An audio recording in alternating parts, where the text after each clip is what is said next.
Chapter 106, Crazy Magical Dinner. Chapter 106, Crazy Magical Dinner. Seeing that neither Chen, Zhao nor David were interested, Sienna uttered, "Magic banquet." Magic banquet? What the heck? What's a magic banquet? David asked curiously. A witch can only hold 3 magic banquets in her life. The first one is the baptism, the day I officially became a witch. It's dedicated to my teacher. The second is the welcoming. And what does that mean? When a witch makes friends with regular people, she'll host a welcoming dinner. It means welcoming them to the magic world while also blessing the regular friends to not be hurt by magic. Would it be dangerous if I don't go to the magic banquet? David swallowed. He felt like Chen Zhao wouldn't need it, since he was so powerful. Probably nothing could defeat Chen Zhao. So the regular friend that Sienna spoke of was clearly him. No. It's not the Middle Ages anymore. This is an old witch tradition that has been passed on till now. It's just a blessing now. Eating it doesn't mean you won't be hurt by magic. Not eating doesn't mean you're in danger. Chen Zhao was actually quite excited for it. The name itself made him anticipate it. There's a lot of food in the fridge. Use whatever you need. Before that, I need some other seasonings and flavorings. Sienna ran into her room and took some bottles out of her luggage. What's in there? Some mixes necessary for magic banquets. Sienna was obviously a skilled chef familiar with all sorts of kitchen tools. David and Chen Zhao were both interested in how she made the magic banquet, so they watched from the side. Son of nightmares, listen to my prayer, reply to my calling. Give your servant your blessing. As Sienna mumbled, she poured the magic potion in the bottle into the pot. A mesmerizing fragrance rose up from the bubbling soup. Smells so good. Whisper of nightmares, complete. Sienna was quite satisfied with her product. After pouring the soup into a bowl, Sienna began the second dish. She started mumbling again. Turbid fog, extend your feeler and touch my soul. I swear with magic to share the turbidity with you. Sienna reached into a box and took out a wriggling worm. You. Chen Zhao almost threw up as he watched Sienna toss the worm into the pot. Chen, what's wrong? You don't feel good. Did you see what she just threw in? What? David seemed not to have seen it. I don't feel good. I'm going back. Chen Zhao shook his head. He'd completely lost his interest and appetite for the magic banquet. You aren't going to stay for dinner? Sienna is preparing for it so seriously. The dinner isn't that significant for him, Sienna said. My magic power isn't as strong as him, so it won't have any effect on it. I see. Then, Chen, should I take you back? No need. Enjoy dinner with Sienna. I'm leaving. When Chen Zhao got home, Farley was in the living room. Chen, you're back this early today? Walter, come to me. Instead of Chen Zhao, Farley was clearly more welcoming of Walter. You don't look good. Are you sick? No, I got disgusted. Chen Zhao waved his hand. I'm going to work in the basement now. If you need me, knock on the basement door 3 times. Which door? The outside one? Or the one inside? Farley's expression was awkward. The inside one. Oh, heat up some food for me. I'll eat it when I come out. Sienna's magic banquet disgusted me. Chen Zhao entered the spatial crevice and started today's research. Blackie, you know about angelic crystals? Oh, you have angelic crystals? Yes, and quite a lot. Don't you owe me demonic crystals? You can pay me in angelic crystals. Beelzebub hates angelic crystals. You don't. I do, Blackie replied. To a demon, angelic crystals burn like a hot brand. Then why do you want it? Angelic crystals hurt you instead of giving you benefits. What can you use it for? Yes, but it's useful for souls. What does that mean? Angelic crystals can mend a soul. You know, after a person dies, their soul's memories will gradually scatter, so I can only get incomplete souls. If I can use angelic crystals to mend souls, then the complete souls will be much more valuable. Are there uses other than for souls? Chen Zhao asked, a bit disappointed. I don't know. That's all I know about angelic crystals. Oh, when you give it to me, It's best if you grind it. I don't want to touch complete angelic crystals. I owe you 200 years worth of demonic crystals. Are you sure you want the equivalent in angelic crystals? That much? I don't need that much. I only need 30 years worth. Blackie had destroyed 238 evil spirits last night. They had different forms though, so the angelic crystals received from them were different too. If he measured the angelic crystals with demonic crystals of the same size, then he got around 400 years worth. Chen Zhao was researching all types of medicine now, so he needed a lot of material. He summoned Raz again. Raz, I need poisonous vines, scales of fire snakes. It's 35 years worth of demonic crystals. Raz, do you want angelic crystals? Huh. Living Lord, you have angelic crystals? Yes. Are you planning on selling angelic crystals? If you want it. How much do you have? First tell me what price you'll give. I'll buy it with twice the demonic crystals. I learned from Beelzebub that you demons don't need angelic crystals and hate it instead. What are you going to use it for? Ha! It's valuable because it's rare. You humans hate weapons, but weapons are always so expensive. Angelic crystals are destructive on demons, but there are still some who turn it into weapons. It's too rare though, even rarer than demonic crystals. Twice the value in demonic crystals seems to be too low. Raz's words reminded him. It was supply and demand. To demons, this was raw material for ammunition. He couldn't sell it so cheaply. I know that my price is a bit low, but I have risks too. Angelic crystals are too rare. After I bring it back, I have to find a way to sell it too. If I can't find it, then I'll be stuck with it. Living Lord, please understand. 3 times the value. I have 30 years worth in total. If you can accept it, then this batch is yours. If you don't, I'll find another demon. Chapter 107, Demonic Sorcery. Chapter 107, Demonic Sorcery. Raz agreed immediately. The sole intention of his speech just now was to lower the price. After all, if Chen Zhao decided to sell his angelic crystals to other demons, he would lose a great amount of profit. He did not have a way to sell angelic crystals at the moment, but it was only because he had never had any businesses involving angelic crystals in the past. What were angelic crystals? They were to demons as radioactive matter is to humans. 3 times the cost of demonic crystals meant nothing to Raz. Once he found a way to sell them, he could even make a 10-fold profit. It was just like how smuggling guns was always the most profitable business in the human world. Of course, little did he know that Chen Zhao was also careful this time. Chen Zhao would ask the other demons how much Raz managed to earn this time. Then, he would appropriately adjust the cost of the remaining angelic crystals. The honored living, I don't have so many demonic crystals with me. Can I pay you with my goods? Well, I've already bought what I need. I don't really need anything at the moment. Didn't you want the spatial ring last time? I have it with me. But 100 years of demonic crystals is too expensive. I still don't want to buy it. Let me give you a discount, 90 years. Chen Zhao still shook his head. Still too expensive. 85 years, I can't make it any lower. Raz's face was filled with pain. 60. No way. 80 years is my bottom line. 70 years. Any higher and I'll take demonic crystals instead. Living Lord, please show your kindness. I'll make a great loss for 70 years. Chen Zhao sneered.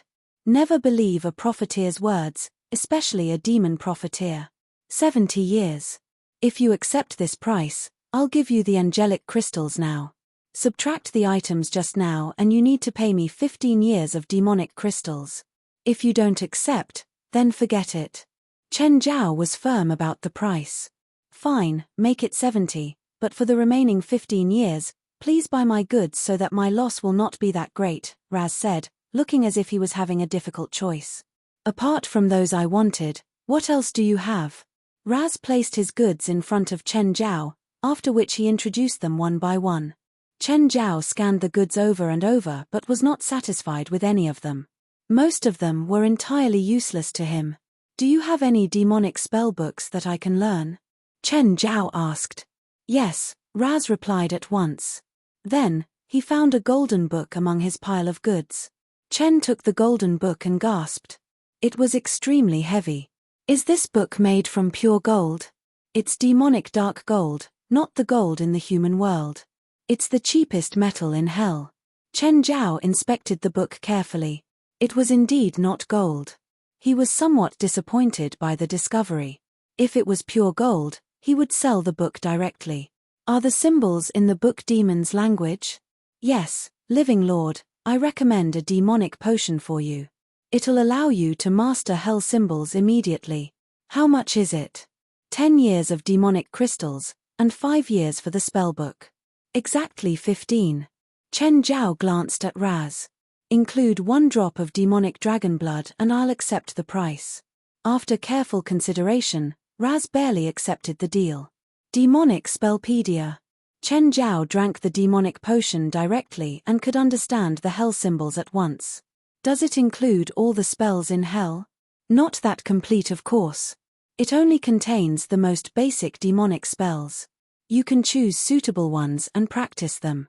If you want more advanced spells, I'm afraid 5 years wouldn't do. Maybe next time. After their deal, Raz returned to hell. Chen Zhao started reading the 20-kilogram spellbook. He had to admit that the book was way too heavy. As a result, he could not read it for too long.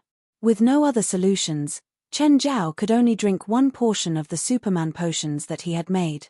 Chen Zhao called the potion Superman Potion. It was in fact more or less the same as the one David had. The only difference was that Chen Zhao's Superman Potion was made from perfect crystal. Its effect was therefore significantly greater than an ordinary strength potion. While Chen Zhao called it the Superman Potion, he was definitely not becoming Superman. Chen Zhao was merely going to become stronger. In comparison, Chen Zhao was looking forward to learning demonic spells much more. This was a truly supernatural power. Blood solidification seems to be a good way to treat high blood pressure. This spell looks easy to learn, Chen Zhao muttered to himself. Hell Knell seems useless. It can let a person see the scenes in hell. Cry of the Gowl. Looks like those undead spells in novels. And I need to prepare a corpse in advance. Who would bring a corpse with them all the time? Banshee's Charm. It's like advanced hypnosis. Should work great on insomniac patients. Spiritual Sting. Must be used for torturing. Blackie, I thought humans can't learn most demonic spells. Why do I feel that it's very easy? At least it's not as hard as I thought. No idea. Perhaps you're special. Lend me the book when you're done. Is there a spell that you don't know? In fact, I don't know all of them. I think there's some spells on this book that I can learn as well. Blackie and Chen Zhao were both beginners at demonic sorcery, so the two of them really had much to discuss. With the spiritual vessel, Chen Zhao would not feel tired. Although the spiritual vessel had no other uses, it could allow Chen Zhao to stay awake for 3 full days. Before he realized it, Chen Zhao had already stayed in Blackie's place for 6 or 7 hours. Blackie, I'm going to sleep. You can study it slowly. When I'm free. I need to go out and hunt too. Knock, knock. Just then, a deep knocking was heard in the crevice. Someone was knocking on the door in the basement. It should be Farley. Chen Zhao walked to the exit. Hellhound followed him closely, reluctant to let him go. Farley was on the other side of the door, which was suddenly pushed outwards from the inside. In that instant, Farley saw a huge black thing in the fog. Chen Zhao walked out from the inside with Walter. Then, he closed the door and turned the key. Farley, what up? I saw it, inside. The huge thing standing behind you just now. What's that? Why did you call me out? Tell me what that thing is first. Is it a powerful demon king that's been sealed here? Are you a member of a mysterious organization that's been secretly protecting mankind all this while? Farley unleashed her imagination wildly. Next time, after you knock, turn around. Don't look at that thing in its eyes, or it'll devour your soul. Why didn't you tell me earlier? I already saw that thing's eyes just now. Is it already hidden in my body now? Will it eat me in my dreams? Nope, its seal is very firm, as long as you don't go past this door. Chapter 108 Accept as Truth. Chapter 108 Accept as Truth. After Chen Zhao left the basement, Farley suddenly had a lot of questions. Chen, how come Walter can go in? Alright, I'll tell you the truth. Walter isn't a regular dog. I knew it. Farley exclaimed. I knew that Walter isn't ordinary. It has some special duty, right? It must be so. You took him away from me because it must complete its duty. Yes, Walter is a guardian beast. He has guarded this place since ancient times, reincarnating many times. Some problems occurred this time though. He stayed in with the coastal rescue team. He saved many people, but he neglected his duty, so he was punished and got cancer. I had to bring him here so he could continue his duty. I see. I finally understand. Farley believed it. She really believed it. So, if I'm here, will I affect Walter's duty? The thing sealed within the door can't come out. But if someone enters it, it may sneak into the person's body and escape like that. At that time, Walter will be punished even more severely. I understand. I won't go in. Farley nodded seriously. What about you? Is it your duty to guard this place too? Pretty much, but I have more duties. You know, there are actually a lot of places in this world that seal the things you fear. My job is to patrol like a security guard and check all the seals. Are there more seals in this town? You already know enough. Asking more won't help you. There must be more seals, right? Miss, just keep imagining. However, Farley's curiosity pushed her to keep asking. In the beginning, Chen Zhao could give some vague answers. Gradually, Farley started throwing out crazy and absurd questions. Farley was honestly pissing Chen Zhao off. Farley, look at my eyes. Huh. The instant Farley met Chen Zhao's eyes, a wave of fatigue hit her. The Banshee's charm was activated.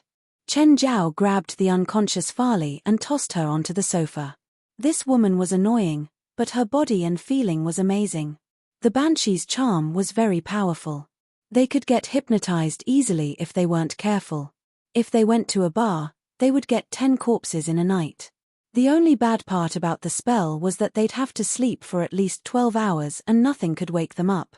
At 12 o'clock, Farley's screams sounded in the living room. She first checked her clothes and body. She didn't calm down until she was sure no one had done anything to her.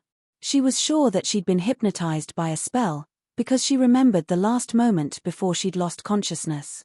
Robio, I'm sorry. I overslept. Farley called Robio first. It's okay. There's not much work in the morning, but your excuse is too weak. Overslept. Robio knew that Farley would never sleep in. She'd also never been late in her 2 years as part of the team. Plus, who could sleep in until 12? It's that bastard's fault. Robio was already imagining things. Farley was probably late because she messed around with some man. Can you come today? I need to wash up. It'll take an hour. Ethan, give me a hamburger. $1, thanks. I just gave you $1,500. I deserved that. Auntie Lee, give me some food. Li Qing got up with a smile to get food from the kitchen. She was very grateful to Chen Zhao. The man had reached out in her most difficult period and given her a place to stay. She also knew about Chen Zhao and Ethan's relationship. Oh, right. That old witch is looking for you. What old witch? Oh, your wife. Ex-wife, Ethan corrected. What does she need? I think someone in the prison she's in charge of needs your treatment. I'm not going, Chen Zhao said. He didn't like that place. He'd also never been there before. More importantly, Caprice gave him way too much pressure. Chen Zhao wasn't good at dealing with such overbearing women, let alone a prison warden. Chen Zhao felt like this woman would definitely be the behind-the-scenes boss in a TV show. Whatever. That's it. I thought you'd try to convince me. Why should I convince you? I hate her too. Ethan rolled his eyes. Good. But people who reject her usually don't have good endings. What's her number? In the end, Chen Zhao still went to the Simpson prison so he wouldn't have unnecessary problems. It wasn't smart to offend a prison warden. She didn't have any law enforcement power, but she did manage a prison. There were thousands of bastards with more than enough horrible criminals. Thus, Chen Zhao didn't want to have conflicts with a prison warden. He brought his entire family this time, even taking Blackie along. Contrary to what he'd imagined, Simpson prison wasn't that eerie. Most of the place was clean and orderly. It wasn't break time when he entered, so the prisoners were all in his cells. Judging from the environment, it should have medical facilities and doctors. Why did they look for him? Miss Caprice, where is my patient? Chen Zhao asked. Follow me. Caprice took Chen Zhao past cell after cell. Hey, new kid, come here. Hey, Asian, where's your room? Let's be friends. Caprice glanced at Chen Zhao. Are you afraid? Them? They're just pretending to be fierce. Chen Zhao wasn't afraid of the ones who called out. Caprice took Chen Zhao to a cell at the end of the hall. There was only one prisoner, an old man around 60 years old. He sat on the bed and was extremely thin. Chen Zhao observed him. He'd probably just come in. He was clean and though he was wearing the prison uniform, he still looked very composed. Here's your patient. Chapter 109 Ethical Bottom Line. Chapter 109 Ethical Bottom Line. What illness does he have? Here are his medical records. Caprice passed the prisoner's medical records to Chen Zhao. Chen Zhao scanned the records. Diabetes, high blood pressure, thrombus. These are all common elderly diseases. I can't treat these diseases fully. I can only relieve his condition during an episode. He needs more comprehensive treatment and rehabilitation. I need you to ensure that he won't have an episode during his next checkup. What? I want you to ensure that he won't be eligible for medical release, Caprice said. Why? From his medical records, he's indeed eligible. Do you know why he's here? I'm a doctor. I don't need to know such things. Raping young girls. In court, 28 female victims testified against him. He committed the crimes over a span of 43 years. Among his victims, there were 2 who were only 2 years old, one of whom eventually died. Another 5 females are on the autism spectrum, probably because of the psychological trauma they had experienced when young. From the information the prosecution collected, there are at least 20 more victims, but they were unwilling to appear in court. His case lasted for 6 years. Finally, the Supreme Court convicted him of his crimes. In these 6 years, the mother of one of the victims was beaten and severely injured by unidentified gangsters the night before court. She's still in the ICU. 5 of the witnesses received death threats. Caprice glanced at the old man in the cell. The old man also raised his head and looked back. He's a rich man. If he's released on medical grounds, then all our previous efforts would be in vain. I see. Chen Zhao had originally thought that as a doctor, he should give every patient the correct diagnosis and treatment advice from a purely professional perspective. However, after knowing the old man's crimes, he felt that even his professional ethics could not stop him from wanting to kill the old man. That time, even when Chen Zhao was shot by the beautiful female killer Kelly in the chest by her sniper rifle, he did not think about killing her. The first time he had ever wanted to kill someone was in the hospital, and his target was that brutal gangster. The old man was the second person Chen Zhao really wanted to kill. Chen Zhao lifted his head and scanned around him. Caprice looked at Chen Zhao. It's a surveillance blind spot. Thanks, Chen Zhao nodded. Can I go in now? Caprice entered the password onto the lock and the mechanical door opened. Chen Zhao walked in and Caprice also left. Hi. Chen Zhao smiled and walked towards the old man. The old man also smiled. His smile was so kind and warm, just like the sunlight in winter. Hi, are these your kids? Smiling, the old man clapped his hands. I have a few dogs at home too. No idea how they are now. Nobody's taking care of them and it's really worrying. I really hope to leave this place as soon as possible and see my kids again. I'm afraid that won't be easy. Chen Zhao sat down on the bed. I'm a doctor. I need to perform a checkup on you. The old man did not cooperate. Instead, he only smiled gently. Kid, do you need money? How much can you give? Chen Zhao asked instead. 200,000. Kid, you're a great young man. You deserve this much. 200,000 and you can buy my ethical bottom line? The old man's expression changed slightly. Just say an amount. I believe you know what's appropriate. What outcome do you want?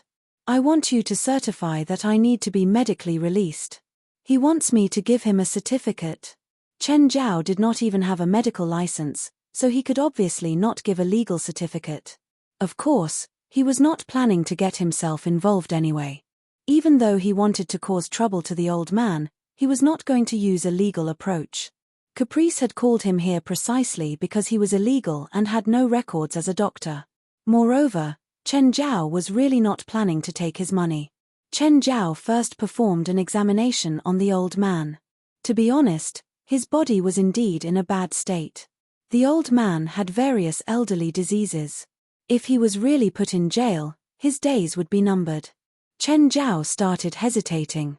Should he heal the old man, so that he could suffer longer in jail, or should he leave the old man to die on his own? The second option did not require Chen Zhao to do anything, but then he would not be able to stop the old man from being medically released. To rich people like him, medical release was equivalent to acquittal. Heal him. After some consideration, Chen Zhao made up his mind. He had to first stop the old man from being medically released. He could think about the rest later. This was the urgent task at hand. Young man, how is it? How's my body? You'll get what you need. Chen Zhao smiled. I'll give you a certificate later. Just wait here. The old man squinted and watched as Chen Zhao left. He did not believe Chen Zhao, because Chen Zhao did not talk about money at all. Once Chen Zhao left the cell, Caprice walked to him. How is it? His condition is indeed sufficient for him to be released. That's not the result I wanted. Caprice's face darkened at once. Mix this medicine with his food, Chen Zhao said. What's this? You're not trying to poison him, right? This medicine can ensure that he won't be eligible for medical release during his checkup. You sure it's not poison? Please. Although I hate that old man, I'm not going to get myself involved for him. All right. Caprice gave Chen Zhao $1,000. Here's your pay. Chen Zhao did not reject the money. It was what he should receive. As he left the prison, Chen Zhao suddenly realized that he had already seen many perverts. Was everyone already so rich that sex was the only thing on their minds? More importantly, for the perverts that Chen Zhao had met, even death was not sufficient to expiate their sins. No, one of the perverts was not that bad. Dell. Although he was a pervert, he only played himself and did not harm others. What he did was quite embarrassing, but he only scourged himself. Just then, Chen Zhao's phone rang. It was Dell, the expert death seeker. Chen, where are you? I need you. Come here quick. Tell me, did you do something to your dick again? No, I didn't. I really didn't this time. I just raised a snake. Sounds great. Do you want to ask me about how to raise a snake? No, the snake bit my dick. Chapter 110, Dell is suddenly cute. Chapter 110, Dell is suddenly cute. Chen Zhao helped wrap up Dell's lower body and then slapped his dick. All done. Ah, hurts. Dell cried out. You know it hurts. The only thing you did right is that you didn't raise a poisonous snake. Otherwise, I would be doing a resection for you. Chen Zhao looked at the corn snake curled up in a ring. It wasn't an adult yet. Corn snakes were gentle and suitable as pets. They weren't very lethal either and didn't pose a threat to humans. How did you get it to bite your lower body? It's Tsura's fault. I was sleeping and she put the snake on me. Bullshit. You pervert curled the snake on your crotch, Tsura yelled immediately. Chen Zhao rolled his eyes. He chose to believe Tsura, because Dell was indeed a bit of a pervert. Dell, I'm begging you, Chen Zhao said with a headache. Please have some other sickness the next time you make me come, or be hurt somewhere else. You make me treat your reproductive organ every time. Actually, After becoming familiar with Dell, one would realize that someone crazy and a bit dumb like him was actually quite funny. He was harmless to people around him but very dangerous to himself. He was an adult, but he often did stupid things that not even kids would do. Chen, here is your pay. It's fine. It's free this time. What? You don't want money? That's so weird. You must be a fake. Zhao slapped the bear dick again. I ran into a true pervert a while ago. Compared to him, I suddenly feel like you're so much cuter. You think I'm a pervert? It's the truth, whether you admit it or not. Chen, you've been here so many times but never stayed. How about you stay for dinner tonight? Tsura invited. Will you add weird things in? Zhao was seriously scared. A bastard like Dell had unimaginable ways to hurt himself. Zhao didn't want to be a casualty. Don't worry, Tsura said. This asshole is really picky about food. Tsura and the servants created a rich feast on the grass beside the swimming pool. Zhao observed the food on the table. Disregarding the things imported from places he didn't know, the commonly seen ingredients were roughly worth $1,000. A rich man's world was truly unimaginable. Dell, what's your job? I don't do anything. He inherited his dad's company shares and just waits for the dividend every year, Tsura said. It's the famous CAA. CAA was a well-known management company in Hollywood. Zhao had heard of it before too.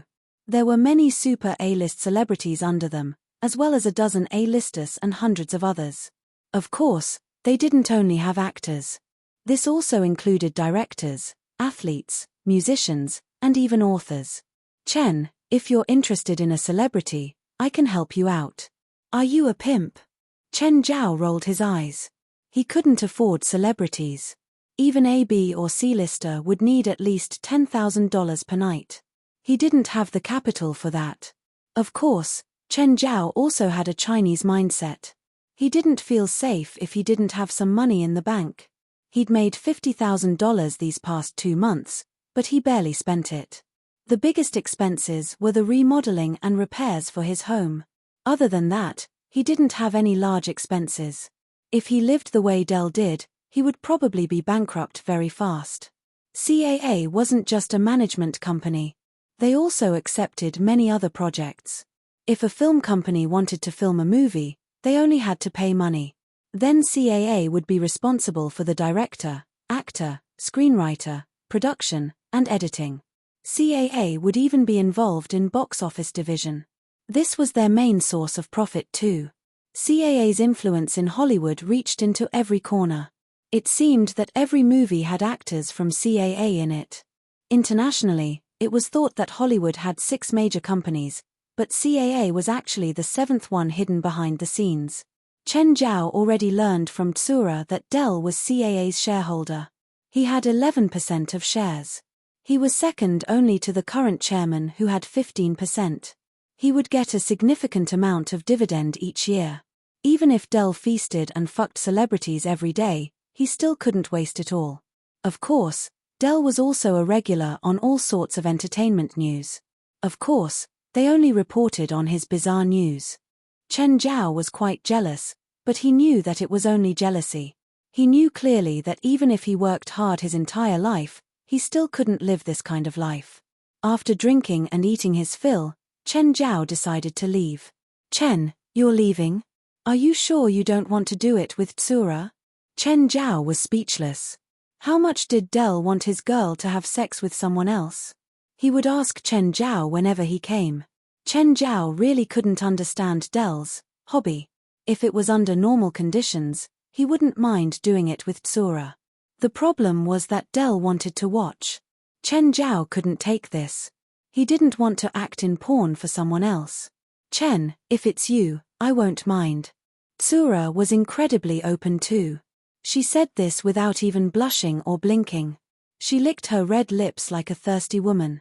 They were a natural pair. When Zhao got home, he was faced with a furious Farley.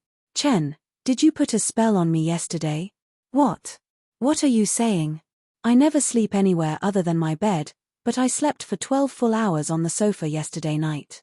You can't blame me for falling asleep when you were watching TV. Indifferent, Chen Zhao took off his shoes and hung his jacket on the coat rack. Is there food? No. Don't change the topic. Didn't I tell you already? I didn't do anything. I remember clearly that you had me look at you and that was it. You drank quite a lot of beer yesterday. Maybe you got drunk. Oh, I left a note on the table to buy some beer when you get back. Did you buy it? Yes. $98 in total. No, we share, so I'll only pay half of that. Chapter 111, Changes to the Gate of Hell. Chapter 111, Changes to the Gate of Hell.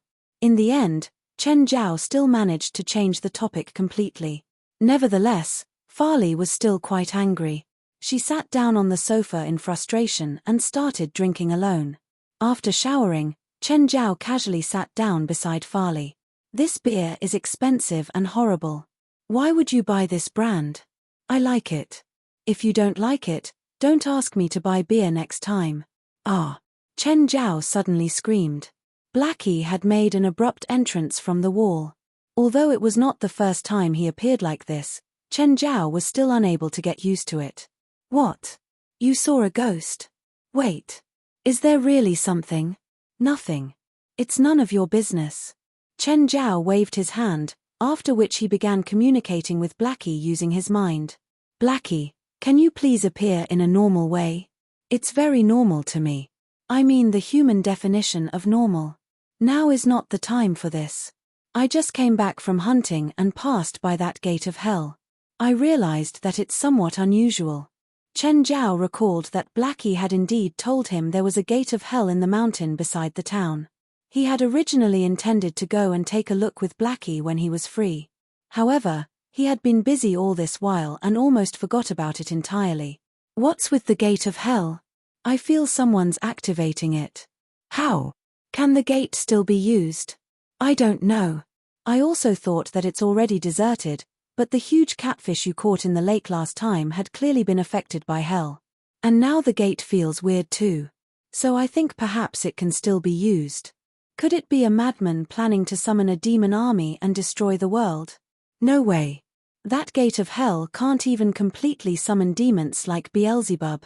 Its effect is somewhat similar to the demonic ritual implements you have. It's almost impossible to destroy the world with that. Why is the gate of hell even there if it can only summon one or two inferior demons? I thought it can summon large demon kings or something. That gate of hell was built by humans. As a human, you should know this better. Chen Zhao stood up. Farley, I need to go out for a while. Where are you going? You going to exorcise evil spirits? Or did some mysterious event happen somewhere? Stop imagining things. I'm taking my dogs for a walk. Walking your dogs? Farley squinted and stared at Chen Zhao. I'm going with you. I haven't had a stroll with Walter for quite long as well. I don't think so. It's not safe at night. So you're going to leave me in this haunted house? I've no idea how many evil spirits there are in this house, and there's also a terrifying monster sealed beneath the house. I feel that the roads are much safer than here. How about I leave Walter here to accompany you? All right then. Chen Zhao heaved a long sigh. It would be really inconvenient for him to visit the gate of hell if Farley followed him. However, shortly after Chen Zhao left home, Blackie said, "Your housemate is behind you." What? Chen Zhao turned his head around and did not discover anything. The sky was already dark and the sides of the road were filled with grass. Farley, come here, I already saw you. There was no movement. Chen Zhao called again, Walter, come out. Woof. Walter charged towards Chen Zhao, dragging Farley along. Traitor. You traitor. Farley slapped Walter's head in anger. Go home. No. If you insist on not going back, I'll use magic and let you stand here alone for the whole night. Do you believe I'll call the police now and say that you've molested me? As you wish. Chen Zhao was not scared at all. Not every accusation of molestation would be put on record. After all, no one could win a case with just words and no evidence. What are you going? Are you going to cast another spell on me? Chen Zhao only raised his hand and Farley immediately took a few steps back. Then, She took out a pair of sunglasses from her pocket. Luckily I'm prepared. Please, it's already dark. Are you really planning to become blind with your sunglasses? You promise you won't cast a spell on me? Do you think I'll cast a spell on you now and then carry you home? I don't care. I'm going wherever you're going. Forget it. I'm not going anymore. Let's go home. Chen Zhao gave up. Unable to lose Farley, he could only go back. He planned to go to the gate of hell in the morning when Farley was working. Not going anymore? How can you do that? Why not? Chen Zhao already started walking back. Are you coming or not? If not, you can wander around yourself. I'm going home. Aren't you going to exorcise evil spirits? If you don't go, will people die? If anyone dies, it's all your fault. You keep following me and I can't go. Farley started hesitating. However, when she lifted her head and saw Chen Zhao's relaxed face, she suddenly realized something. You're lying to me. Farley knew that if there was really an urgent matter, Chen Zhao would surely not stand here and argue with her. Although she had only stayed with Chen Zhao for a short while, she had still managed to find out about his character. Chen Zhao was not the kind of person who could sit back and watch a disaster happen. He could not remain idle if he knew that a tragedy was imminent. She had only stayed with Chen Zhao for a few days, but their neighbors Bant and Mary had been giving him stuff every day. Most of the time, she had helped Chen Zhao to take their gifts.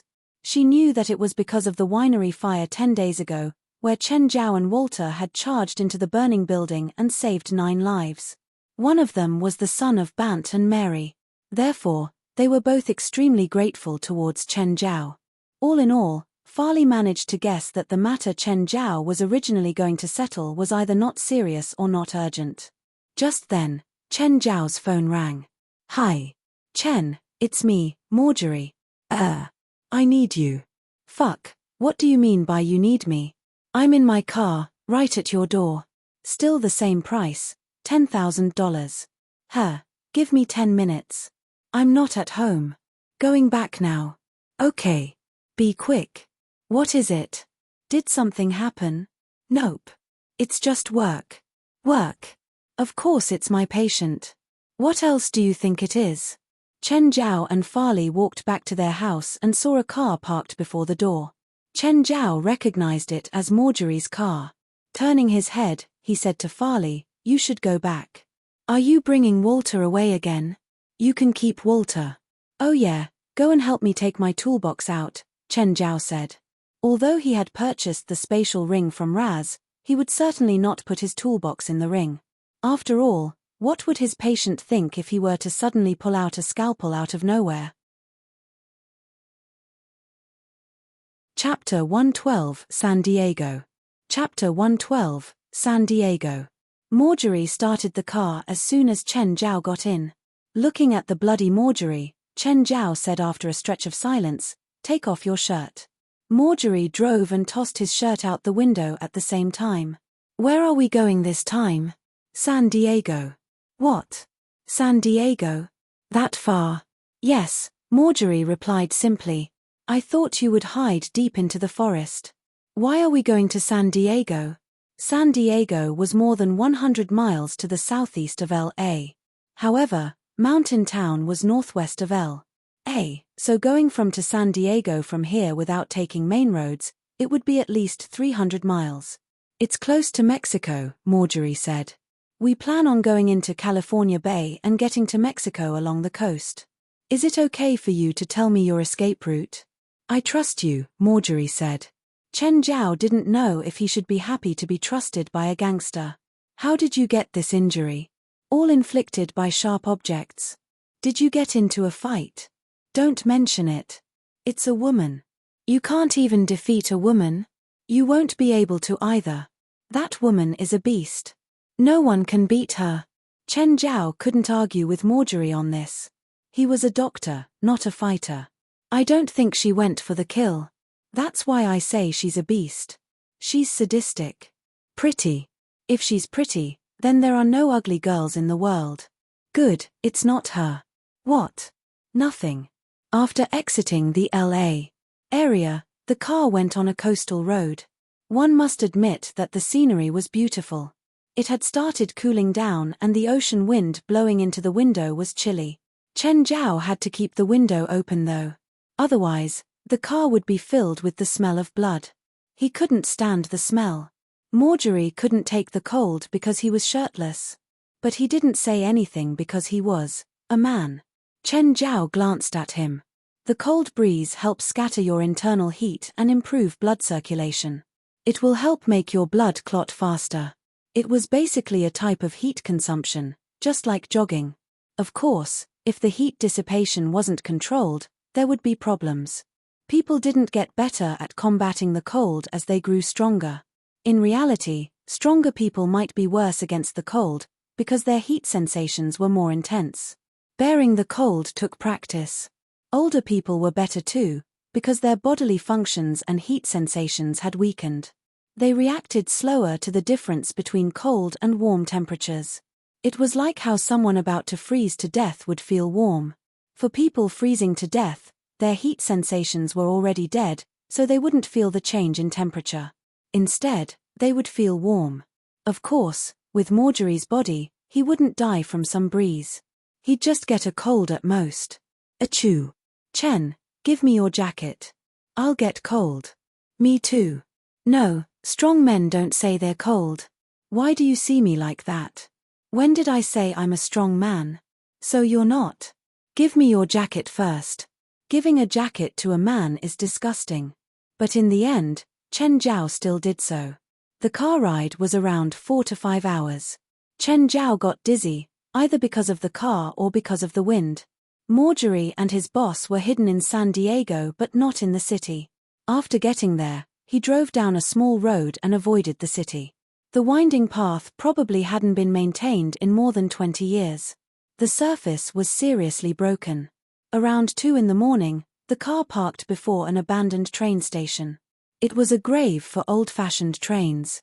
There were a few rusted steam trains there. One had to admit that it was a great place to hide in. Knock, knock. Marjorie knocked on one car and it opened. Mr. Chen, you're here. The dispirited man looked at Chen Zhao with pleasant shock. Chen Zhao remembered him. His name was something like Sanders and he was afraid of snakes. The eerie guy named Nestor and the big boss were inside the car too. Nestor was still cold as before, but he nodded when he saw Chen Zhao. Mr. Chen. The boss lay weakly in the corner. Nestor helped him up. Chen Zhao put down his toolkit and Sanders immediately moved aside.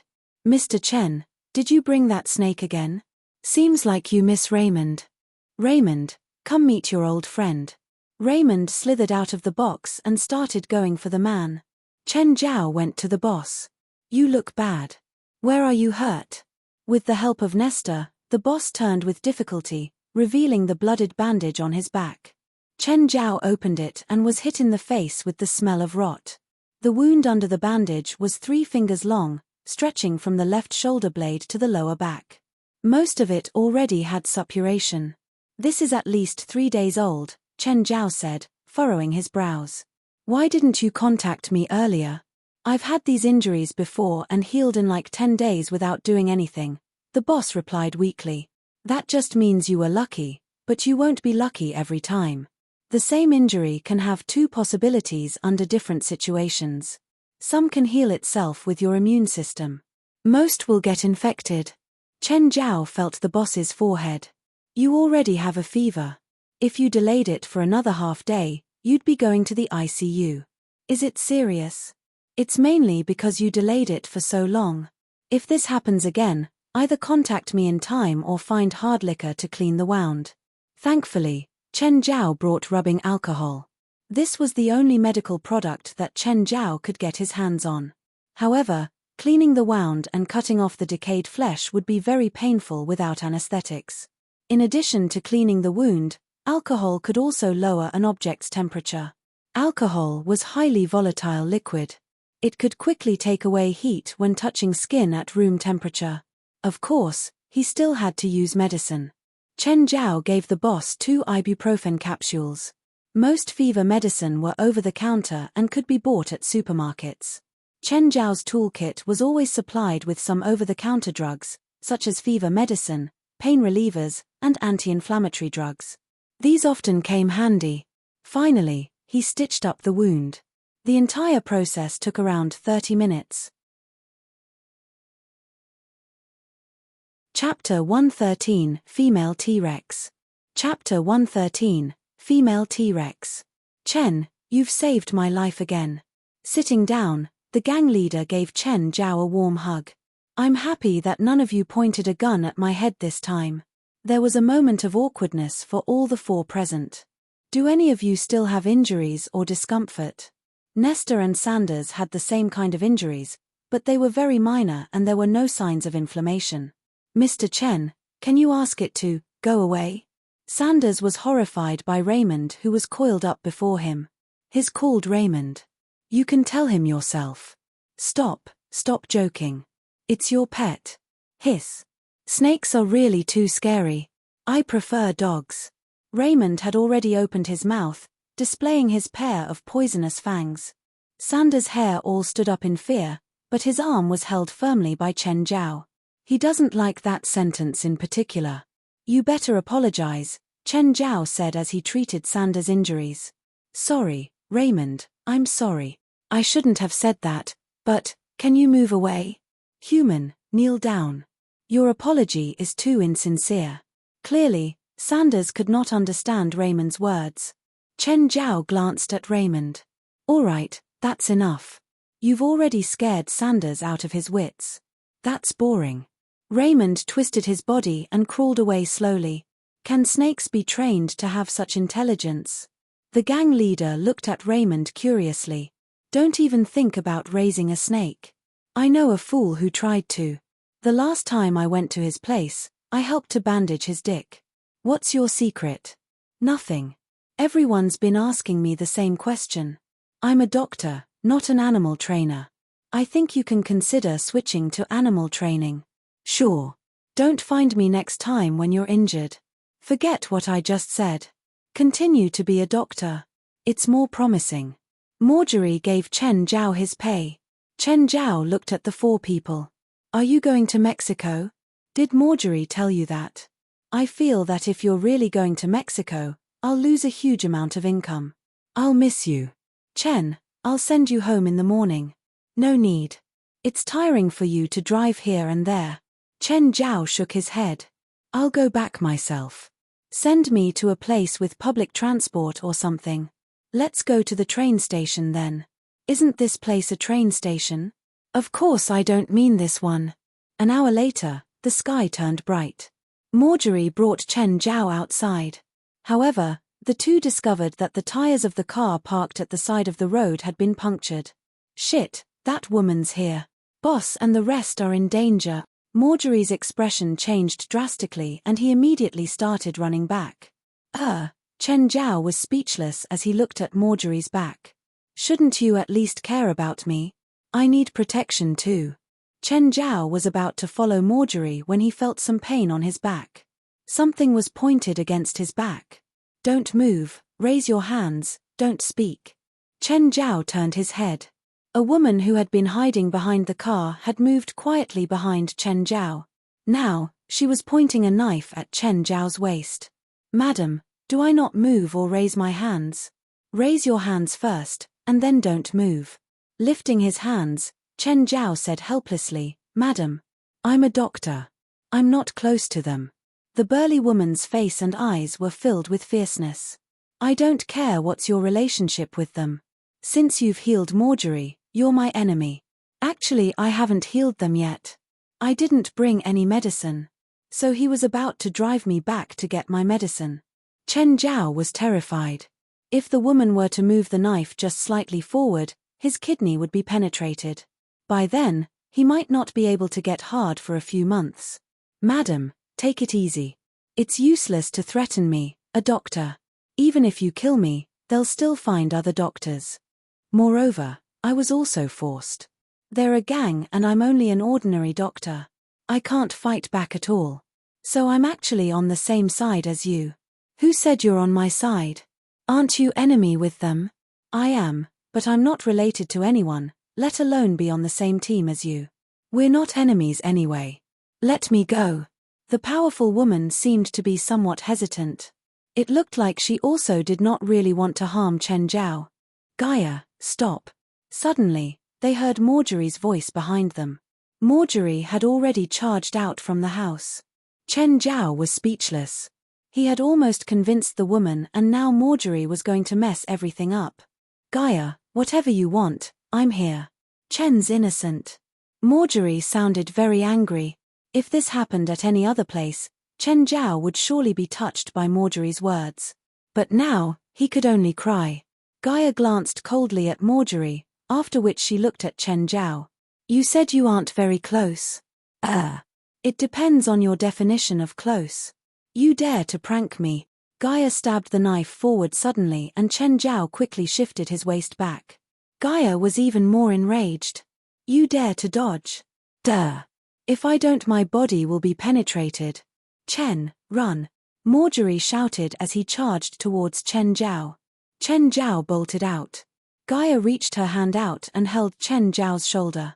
Gaia was over 1.9 tall, in addition to her bodybuilder-like muscles and 100 kilograms weight. She was significantly larger than Chen Zhao. Therefore, Gaia was very confident with her own strength. Being able to even defeat fighters like Marjorie in a few rounds, she had more or less been ignoring Chen Zhao's presence. However, when she held onto Chen Zhao's shoulder, she felt that she was grabbing a car instead of a person's shoulder. Her entire body was dragged along and then she fell onto the ground. By then, Marjorie had already arrived and he pressed Gaia onto the ground with all his might. Gaia finally came to her senses.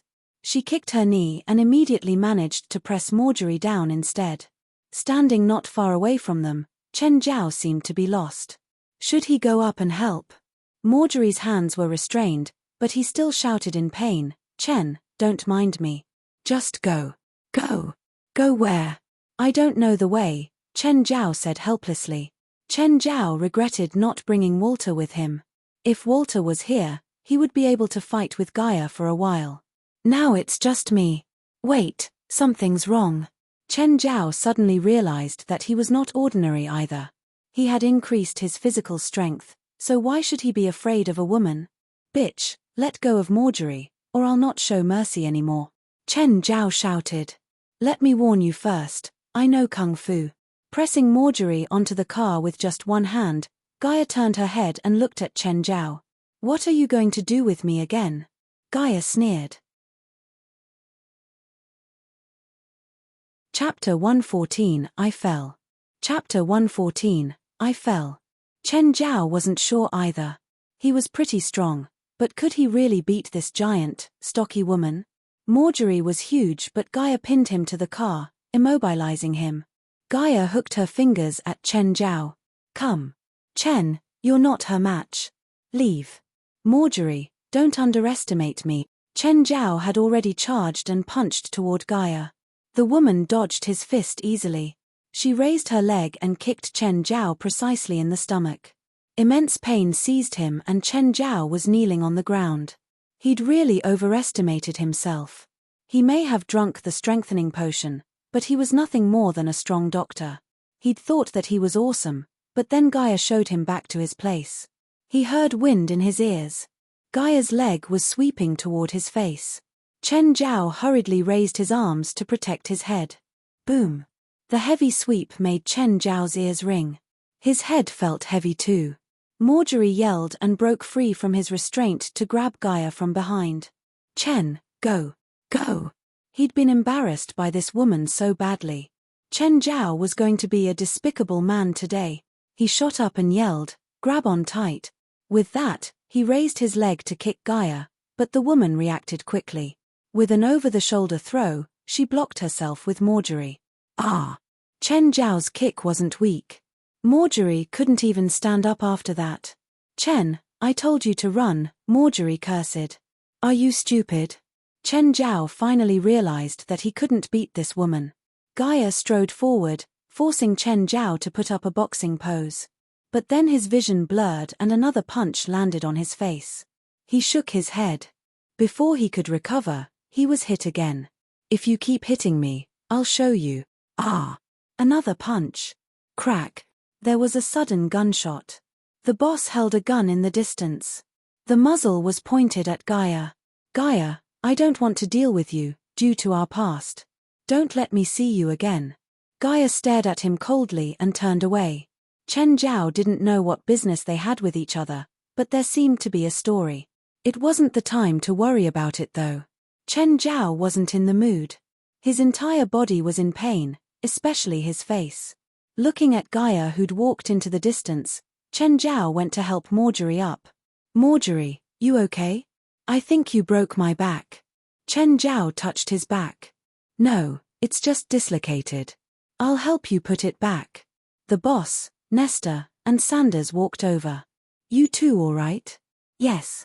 Marjorie's cold expression was back as he shook his head. Sanders, drive your bike and take Chen away, the boss said. They clearly didn't want to talk about this. Chen Zhao didn't want to ask either. Only Chen Zhao could fit on Sanders' bike, but Beelzebub and Carrie could squeeze in the front. After a bumpy ride, Sanders brought Chen Zhao to the train station. Chen, is your face okay? Sanders stared at the bruised Chen Zhao. Due to his identity, he didn't take off his helmet. I'm fine. You're really strong. The last time I was beaten up by that woman, I couldn't walk for 3 days. I'll just take it as a compliment. Chen Zhao stuffed his helmet into Sanders' arms. I'm leaving. You should go back too. After getting beaten up for no reason, Chen Zhao was extremely pissed. He applied ointment onto his face, but the bruising didn't fade. He bought a train ticket. On the train, Chen Zhao sat across from a sexy girl who looked to be around 20 years old. She wore a black jacket with a white tank top. With her long brown hair and light lipstick, she looked fashionable and sexy. Chen Zhao covered his face. His current appearance was going to affect his flirting success rate. You get beaten up? The sexy girl asked. I fell, Chen Zhao lied through his teeth. I have some ointment and bandages. Do you need them? No, I already applied some. Chen Zhao looked at her. A regular girl won't bring ointment around, would they? I'm a medical intern. I'm Chen Zhao. Can I know your name? Evely model. She reached out and touched the bruise on Chen Zhao's face. It must hurt. Chen Zhao grasped Evely's gentle hand and took it down. Her hand was delicate and soft, but Chen Zhao didn't like having unfamiliar men and women touching him, especially his face. I'm a doctor too. I don't need someone else diagnosing me. Whoever hit you did it hard, Evely said. I told you. I fell, Chen Zhao repeated. Okay, so you fell. She clearly didn't believe him. Chen Zhao was embarrassed. His injuries couldn't fool a fellow doctor, even if she was only an intern. Do you live in L.A.? Chen Zhao could only change the topic. No, but my college is in L.A. My hospital is there too. Evely glanced at him. Which hospital do you work at? Or a private clinic? Chen Zhao chuckled but didn't reply. You're an illegal doctor. Evely suddenly realized something. Chen Zhao looked at himself. Is it obvious? You brought your medical kit, so you must have gone to treat someone. If you're from a private clinic, you won't go to another city, unless it's a special patient. Plus, you have injuries on your face. I can't imagine what kind of patient would beat up a legitimate doctor. By the way, I fell. And I could have gotten beaten up by a gangster. It doesn't have to be my patient. It doesn't matter. I'm right, aren't I? Chen Zhao pursed his lips. I guess. Why don't you go get a license? I can't, Chen Zhao answered honestly. He was a foreigner. If he wanted to get a license, he couldn't do anything else. It would take at least half a year to familiarize himself with American laws and medical practices. He'd also have to read a lot of medical books. Plus, with his history in China, he might not even get a license after half a year of hard work. When he'd first came to America, he indeed thought about testing for a license. However, after he got his current job and started accepting and becoming familiar with it, he realized that he no longer wanted a license. A doctor without a license can only kill their patients. I haven't killed any of my patients yet. That's only for now. Chapter 115, I Want Revenge. Chapter 115, I want revenge. The journey on the train took an hour. Their conversation clearly did not have a happy ending. After all, most illegal doctors were not welcomed, and that included Chen Zhao. Evely, why don't you give me your number? We can have a drink together sometime. I think you should take care of your injury first. Your current appearance will scare others away. Evely stylishly turned around and left, leaving Chen Zhao alone on his seat, not knowing what to do. It was the first time Chen Zhao's face was marred by someone else. The more he thought about it, the angrier he became. He just could not let it go. By right, he should not be so serious with a woman. But how could she be considered as a woman? She was really just a human-shaped T-Rex. Chen Zhao took out his phone. Bored, do you know any boxing coach? Yes. Do you need one? I was beaten by someone. I'm going to learn boxing. I'm going to take revenge, Chen Zhao complained. All right. I do know a very good boxing coach. Former instructor of the Marines, but it's quite expensive. If you go by the hours, it'll be 200 per hour. Chen Zhao gasped, so expensive? Is there a package or something? Package? I'll ask for you. Great. Call me when you have an answer. As Chen Zhao walked out of the train station, Board returned the call. Chen, I've asked the coach. How is it? The coach asked you how strong you want to become. What if I want to surpass him? That's basically impossible. Fine. I also don't know what level I want. Anyway, the person who beat me was very strong. Even my face is marred. I hope that next time I meet her, I can return her the favor.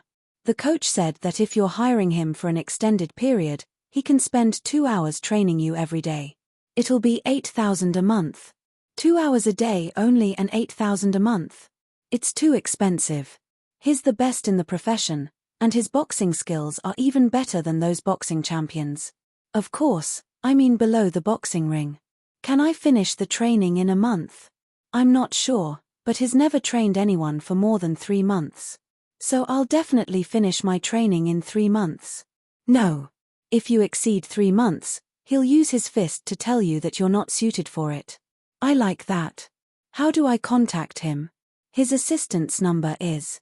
You can go to OSPI Comprehensive Fitness Training Center to find him. He's the owner. Chen Zhao looked at the time. It was already 8 in the morning. By the time I reach there, it'll be roughly the opening time of the center. Chen Zhao decided to go there and meet the powerful boxing coach. Chen Zhao arrived outside the fitness center and called the number Board had given him. Hi, I'm Lope's assistant Ola Miller. Lope is currently working. How may I help you? Chen Zhao heard a very charming female voice from the phone. Hi, Mr. Board recommended this place to me. I need a boxing coach. Sure. When would you be free? We need to discuss about it in detail. I'm outside the fitness center now. I'll go down to fetch you. They hung up the phone. In less than 5 minutes, a lady with high-heeled shoes trotted towards Chen Zhao. Nice to meet you, Mr. Chen. Hi, how do you know it's me? I don't think I told you how I look like.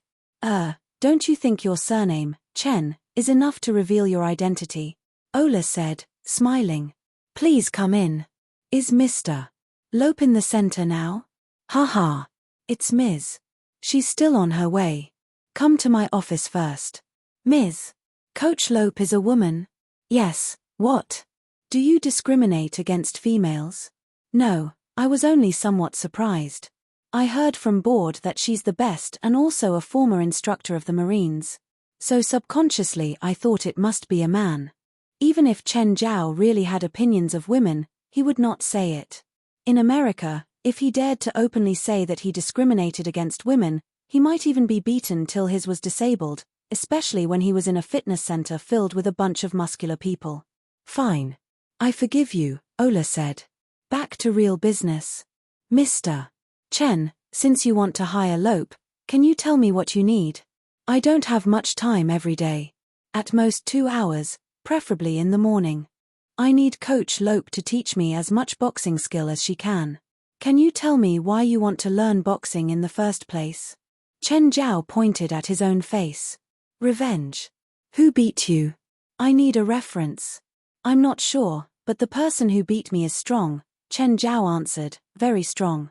Chen Zhao was too embarrassed to say that it was a woman, especially when Marjorie and he were destroyed by her at the same time. Then I'll list a few standards: gangster, amateur fighter, professional boxer, well-known professional boxer. Which category do you think that person is in? Should be an amateur fighter, or maybe close to professional boxer. I don't know either. Mr. Chen, what's your profession? Doctor. After obtaining Chen Zhao's reply, Ola automatically lowered Chen Zhao's classification by 1 level. She guessed that Chen Zhao's enemy should be an amateur fighter. From her observation, an amateur fighter was probably able to beat Chen Zhao up like this. What's your relationship with the person? Colleague? Someone familiar? Or stranger? Do you meet often or occasionally? I'll say stranger. I was dragged into it. In fact, I don't even know why I was beaten, but I hope that next time I meet that person, I can return the favor. I have a few plans. Do you want to hear them out? Yes, please. Since the person is a stranger and you also don't know when you'll next meet, I suggest you start from the basics. You can get a membership for our gym and train your muscles for 3 months first before your boxing training. Of course, in principle we don't encourage you to train your body just for revenge. No, I'm confident with my physical strength. I don't need muscle training, but rather boxing training. If it's just gym, I can go anywhere else, Chen Zhao said frankly. Lope, good morning. Chen Zhao turned his head around and his entire body started trembling. It turned out that the female coach was the woman who had beaten him, Gaia Lope. Fuck. Chapter 116, This coach is my worst enemy. Chapter 116, This coach is my worst enemy. Chen Zhao was just a normal guy. How brave could he be? Should he go straight up against Gaia Lope? Before, Chen Zhao thought that Gaia was only good at fighting. Now, he finally knew her background. She was the fucking former instructor of the Marines and a top wrestling coach. And Chen Zhao was naive enough to want to go up against her. He was just looking to get beat up. Gaia had already walked out. Her 6-foot-something body loomed before Chen Zhao. I have somewhere to be, bye. Gaia pushed Chen Zhao back into his seat with her huge hand. Lope, you know Mr. Chen. I made the bruises on his face. Ola shuddered and then looked at Chen Zhao with pity. Could there be anything worse than this? He'd been beat up and wanted revenge, but then came to his enemy's territory to ask her to teach him how to fight. You want to learn wrestling? I was kidding. Board called me earlier. You want to take revenge on me? I'm seriously busy. Sit down, Gaia barked and Chen Zhao instantly grew obedient. Does it hurt when I squeeze your shoulder? Oh. Ola rolled her eyes. Chen Zhao's acting was so fake. Your fitness is much better than I'd imagined. I used 80% of my power, but you only have a few bruises on your face. It's okay, it's not much. Chen Zhao's smile was quite forced. Arm wrestle with me. If you win, you can leave. You sure? Chen Zhao instantly grew spirited again. I can't beat you in wrestling, he thought, but with arm wrestling, I can go easy on you. Come on. Gaia already had her arm resting on the table. Ola looked at her in shock. She'd been Gaia's assistant for 6 years and she knew how terrifying the woman was. There were many gym members with similar physiques as her, but none of them were Gaia's match. It wasn't only in wrestling. No one could even beat her in arm wrestling. Gaia's grip and instantaneous burst of power were both at a world-class level. No, she was at a beast's level. Ola glanced back at Chen Zhao. His physique, arms, and weight weren't in the same weight class as Gaia. How could Gaia request Chen Zhao to arm wrestle with her? This is completely bullying, Ola thought. Boss, if you break his arm, you'll get sued. But what Ola didn't expect was that Chen Zhao actually agreed. Grasping Gaia's hand, Chen Zhao said, I'll let you. Thud. Chen Zhao had wanted to act cool, but Gaia started without warning. I wasn't ready, Chen Zhao complained. Can't you let me finish acting cool? Fine, I'll give you another chance. Then Gaia said to Ola, Ola, you say go. The two clasped each other's hand and Ola asked, "Ready?" They nodded at the same time. Ola waved her hand. "Go." Gaia's power burst forth immediately. She didn't underestimate her enemy because she knew that Chen Zhao wasn't a simple figure. But when she used all her might, she discovered that she couldn't move. So strong. Gaia looked up Chen Zhao to see that he looked relaxed. He even had a shit-eating grin. "Should I go easy on you? You can use 2 hands." Ola gaped. This guy was crazy. In all these years, no one had ever dared to act arrogant before Gaia. Paired with Chen Zhao's expression, even Ola wanted to beat him up. Acting cool felt great. Watching Gaia use all her might, Chen Zhao grinned. "Don't kill yourself. You can use 2 hands. I won't mind." Chen Zhao's arm felt like it was made of metal. Gaia couldn't make it budge. Her expression hardened and grew serious. She didn't use 2 hands because arm wrestling needed a place to apply power. Holding onto the table with 1 hand would give her more strength. Using 2 hands would actually make her weaker. A minute later, Chen Zhao felt that Gaia's strength had weakened. Gaia let go. She'd used up all her power. If she couldn't take care of Chen Zhao in a minute, it was useless to keep going. "I lose. You can go." "Huh." Chen Zhao wasn't used to Gaia like this. "I can leave." "As you wish." "Then I'm going." Chen Zhao picked up his toolkit and prepared to leave. "You really don't want to learn wrestling from me?" Gaia asked. For free?" "Fuck off." "What price?" "If it's 2 hours per day for a month, I can charge you $5,000 per month. If you want a flexible schedule, then we'll go with an hourly rate. It'll be $150 per hour." Chen Zhao thought for a moment. This was even cheaper than what Board had said earlier. "How about 9 to 11 every morning?" "Sure," Gaia said. "So I can leave now?" "You haven't paid yet." Oh, and don't tell anyone what happened," Gaia said. "What, you think it's embarrassing?" Chen Zhao looked at her quite proudly. "If you want to get challenged by the people out there, you're welcome to do whatever," Gaia said nonchalantly, shrugging. "Ola, help him do the paperwork." Not everyone in the gym were muscular beasts, but most of them were. They were all familiar with Ola, so when they saw her, most would walk over to say hi. "Hey, you're new, right?" A muscle guy in an undershirt put his arms over Chen Zhao's shoulders as if they were close friends. "Want me to be your coach? I'm the best here. I'll only charge you $30 per hour. Atai, Lope is his coach and he's not here to work out either.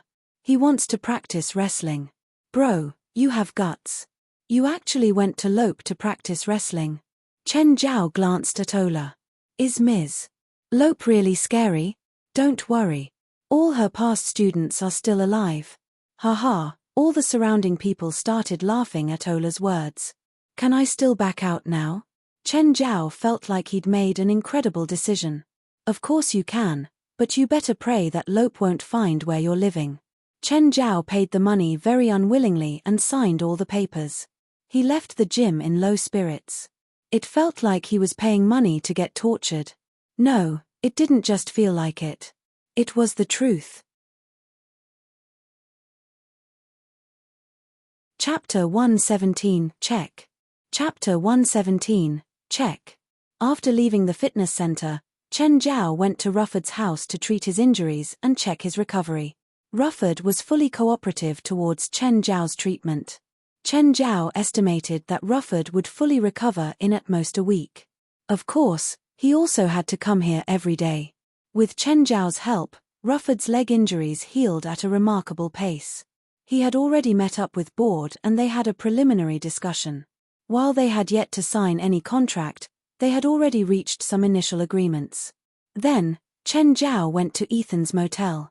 Ethan was furious about Chen Zhao's dine and dash, but Chen Zhao had a great reason. He only came here to ask if there was a new client and ate lunch since he was already here. However, Ethan's place was really too boring. Chen Zhao went home after half an hour. He rarely had any free time in the morning. When he reached home, he saw Bant's small truck parked on the other side of the road. Bant and Mary were helping a young man to alight from the vehicle. "Bant, Mary." Chen Zhao walked up and greeted them. Then, he looked at the young man. You must be Ken. Mary approached Chen Zhao and gave him a hug, after which she said to Ken, Ken, this is Chen, the one who saved you from the fire. Thank you, buddy. Ken was still having difficulty walking at the moment and his voice was somewhat hoarse. Nevertheless, Chen Zhao still bent down and hugged Ken.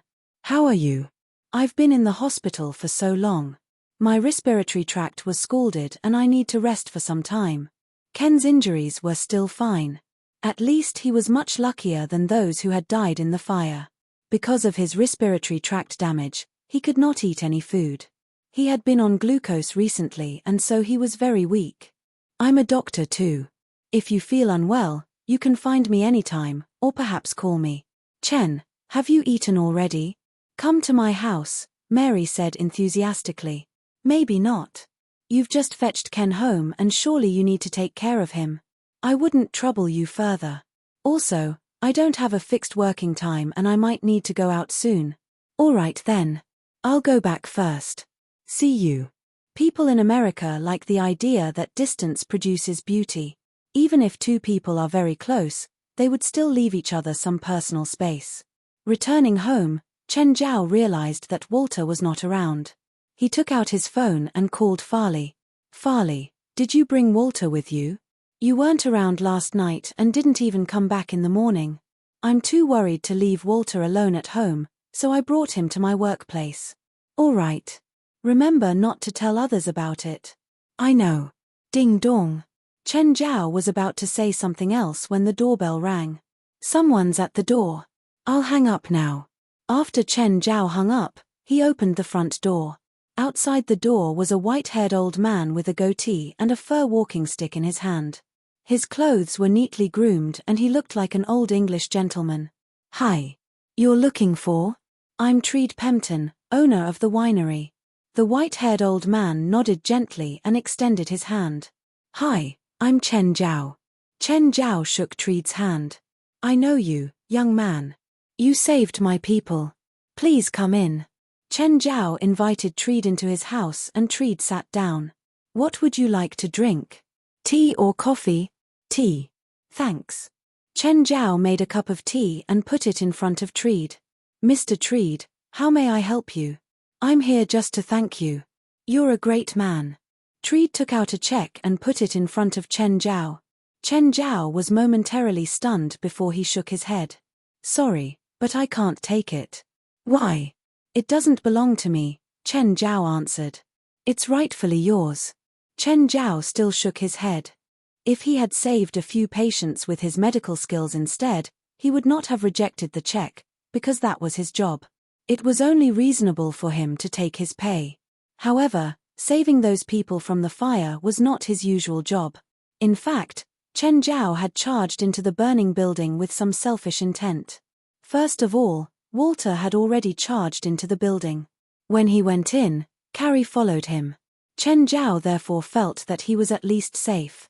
Moreover, Chen Zhao had actually already benefited from his deed, namely the second perfect crystal. Thus, he did not want to get paid again. It was his own principle. The number on the check was indeed alluring, but Chen Zhao still did not want to take it. In fact, Chen Zhao was but an ordinary human with 3 principles: don't ask for trouble, don't leave anyone in the lurch, and don't commit evil.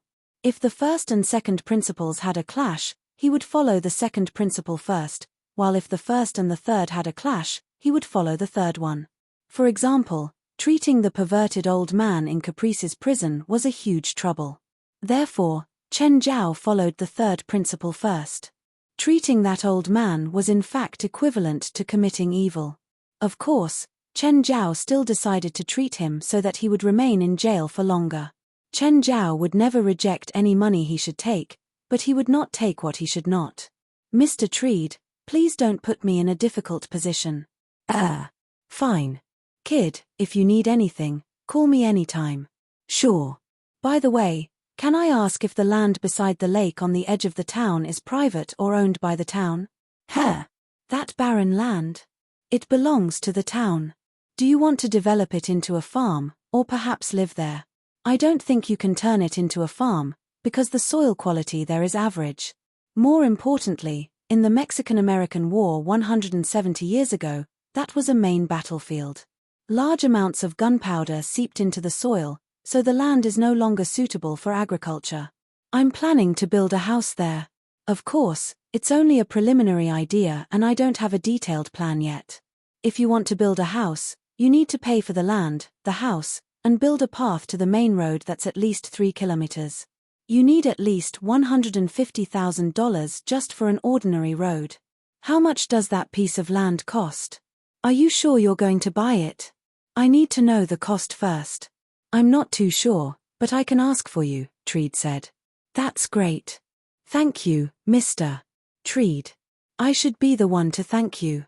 Right, I should leave now. Bye, Treed said, standing up. Aren't you going to stay for a bit longer? Nope. If I keep staying here, you'll probably feel more uncomfortable. Ha! Treed was indeed an astute man. He could tell that Chen Zhao was somewhat uneasy in his presence. Chen Zhao sent Treed to the door when his phone rang again. After Treed waved his hand and left, Chen Zhao picked up the call. Ethan, what's up? New client for you. Chapter 118 Orphanage. Chapter 118 Orphanage. What's the price? Quote your own price. What do you mean? Don't you decide on the price first when you talk to clients? 399 Bin Road. I'll send the exact address to you later. Bye. With that, Ethan hung up. All Chen Zhao could do was call Vincent and get to 388 Bin Road. When he got there, he looked up and realized it was an orphanage. Chen Zhao massaged his temples. It seemed that he wouldn't earn anything from this job. How much money could an orphanage give? Even if they could, Chen Zhao wouldn't want it. It was troublesome. The metal gate of the orphanage wasn't closed. It seemed to have broken and hadn't been repaired in a long while. Chen Zhao waited for a bit before an old woman in plain clothing walked out. She came over when she saw Chen Zhao. Hello, are you the doctor? Yes, I'm the doctor. Who needs treatment? I'm the administrator of the orphanage. Please come with me. The orphanage was quite large. There were some recreational structures for the kids, but they all looked really old. There was a slide with chipped paint, a rusted seesaw, and a yard of fallen leaves that no one raked. Looking up at the tower, one could see various youthful faces in the window. The orphanage was quite depressing. The main building was 4 floors and looked to be from the 20th century. The wall was dark grey and the stones in the corners were weathered. Walking in, the hallway was dark too. Lighting was bad in this type of building, but the lights weren't on either. Chen Zhao couldn't see the way clearly, but it still felt uncomfortable. Kids who grew up in this environment wouldn't be very healthy mentally. The hallway seemed to be lined with craft rooms. Kids inside were making some sort of cards. Administrator, what are the kids making? Christmas cards, she answered as she walked. It's almost Christmas. The kids will bring these cards along to sell on the street. $1 per card. Is money this tight? The government gives the orphanage $50,000 every year. Adding the donations from all around the world, we get around $200,000. That seems quite a lot. We have 400 kids. On average, each child has less than $500 per year. Do you still think it's a lot? The administrator's reply was cold but also a bit helpless. There are that many kids here. Actually, we even owe the electric company. They once came to warn us that if we don't pay the bill, they'll cut off our electricity. 2 volunteers and I went to the company to threaten them that if they dared to, I'll destroy their reputation. Chen Zhao didn't know what to say. The administrator was using blackmail, but she had no other choice. Is one of the kids sick? No, a volunteer, the administrator replied.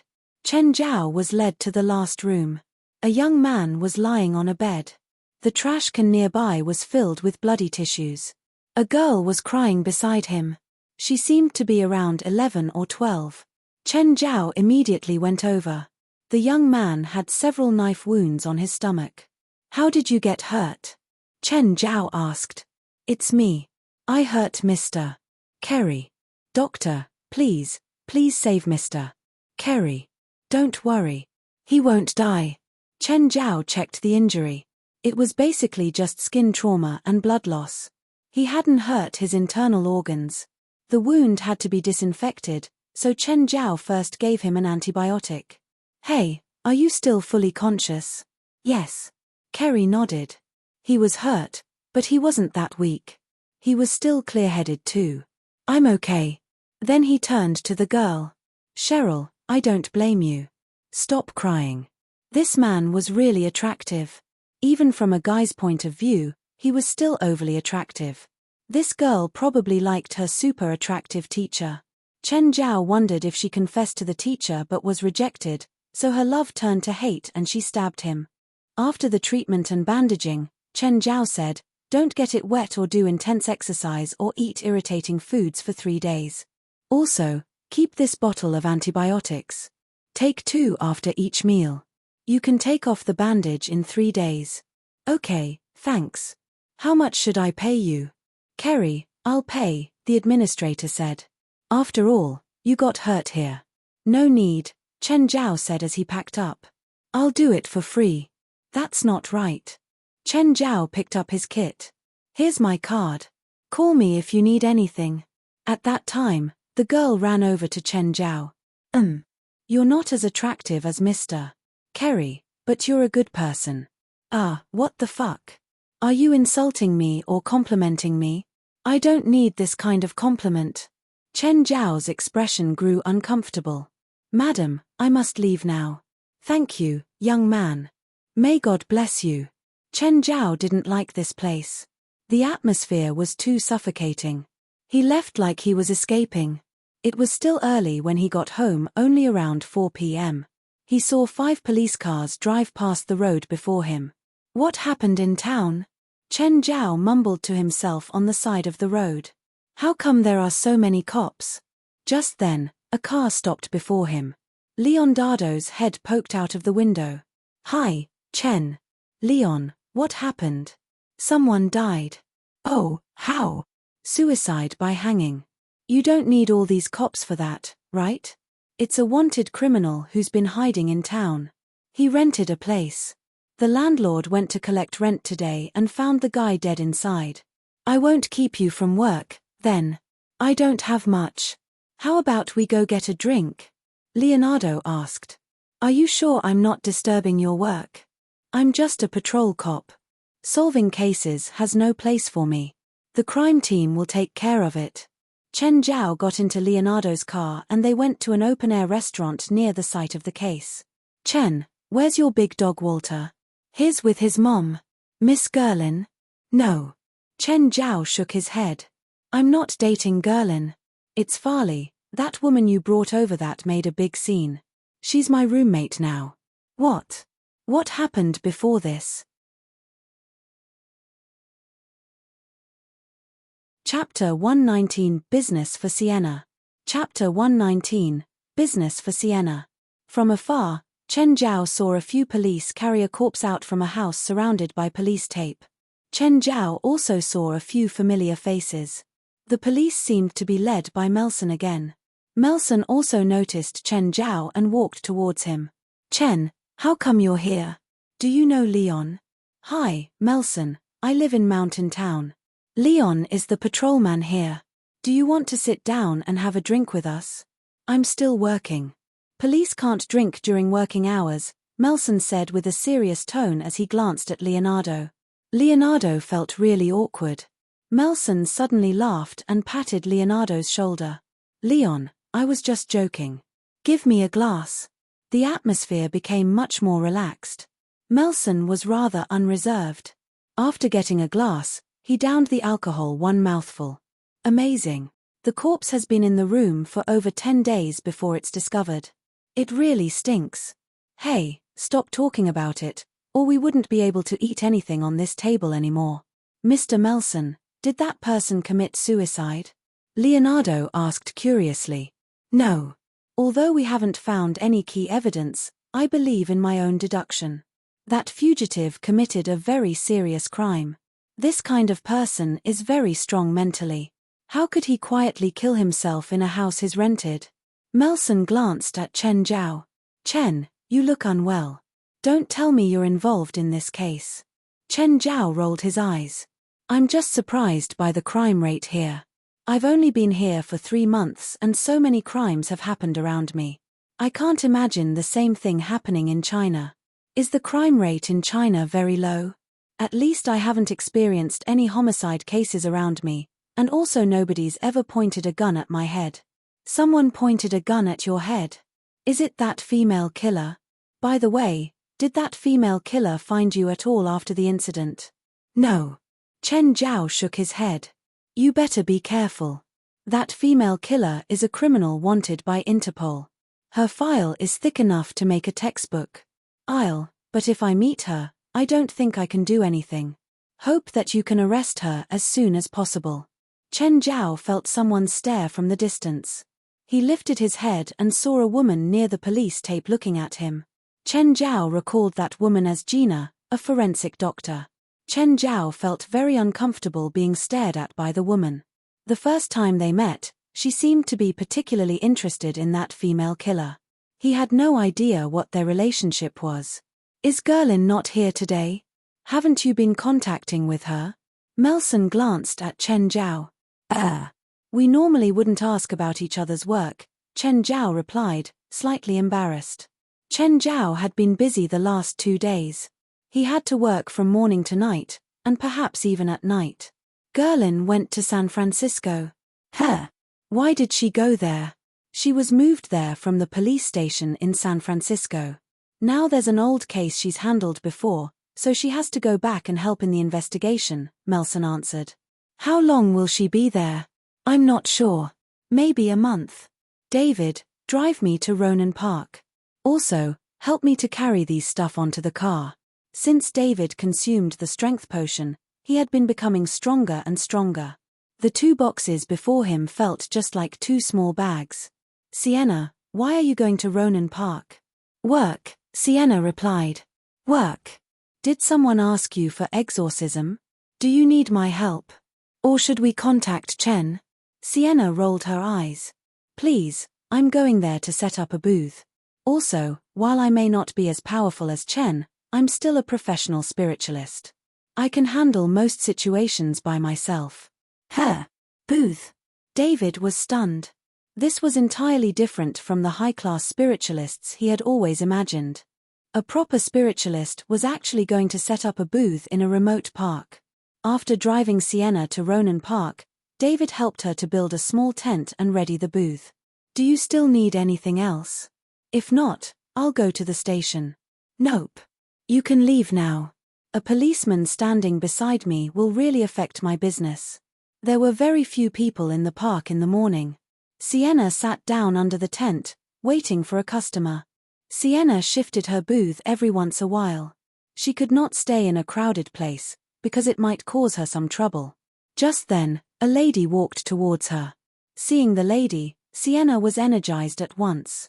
Today's my lucky day, there's already a customer. The lady looked somewhat weak and pallid. The dark circles below her eyes were particularly serious. Are you a spiritualist? The lady looked at the various items on the table, some of which she had never seen before. There was also an obvious crystal ball with a sign at the side. Spiritology, exorcism, divination. Yes, Ms., how may I help you? Can you exorcise demons? The lady suddenly asked softly. Demons? There's no demons in the world. Anyway, Sienna had never seen a demon, or so she thought. Sienna looked at the lady and then nodded, of course. The lady placed a mirror on the table. The demon's right inside. Help me to exorcise the demon in the mirror.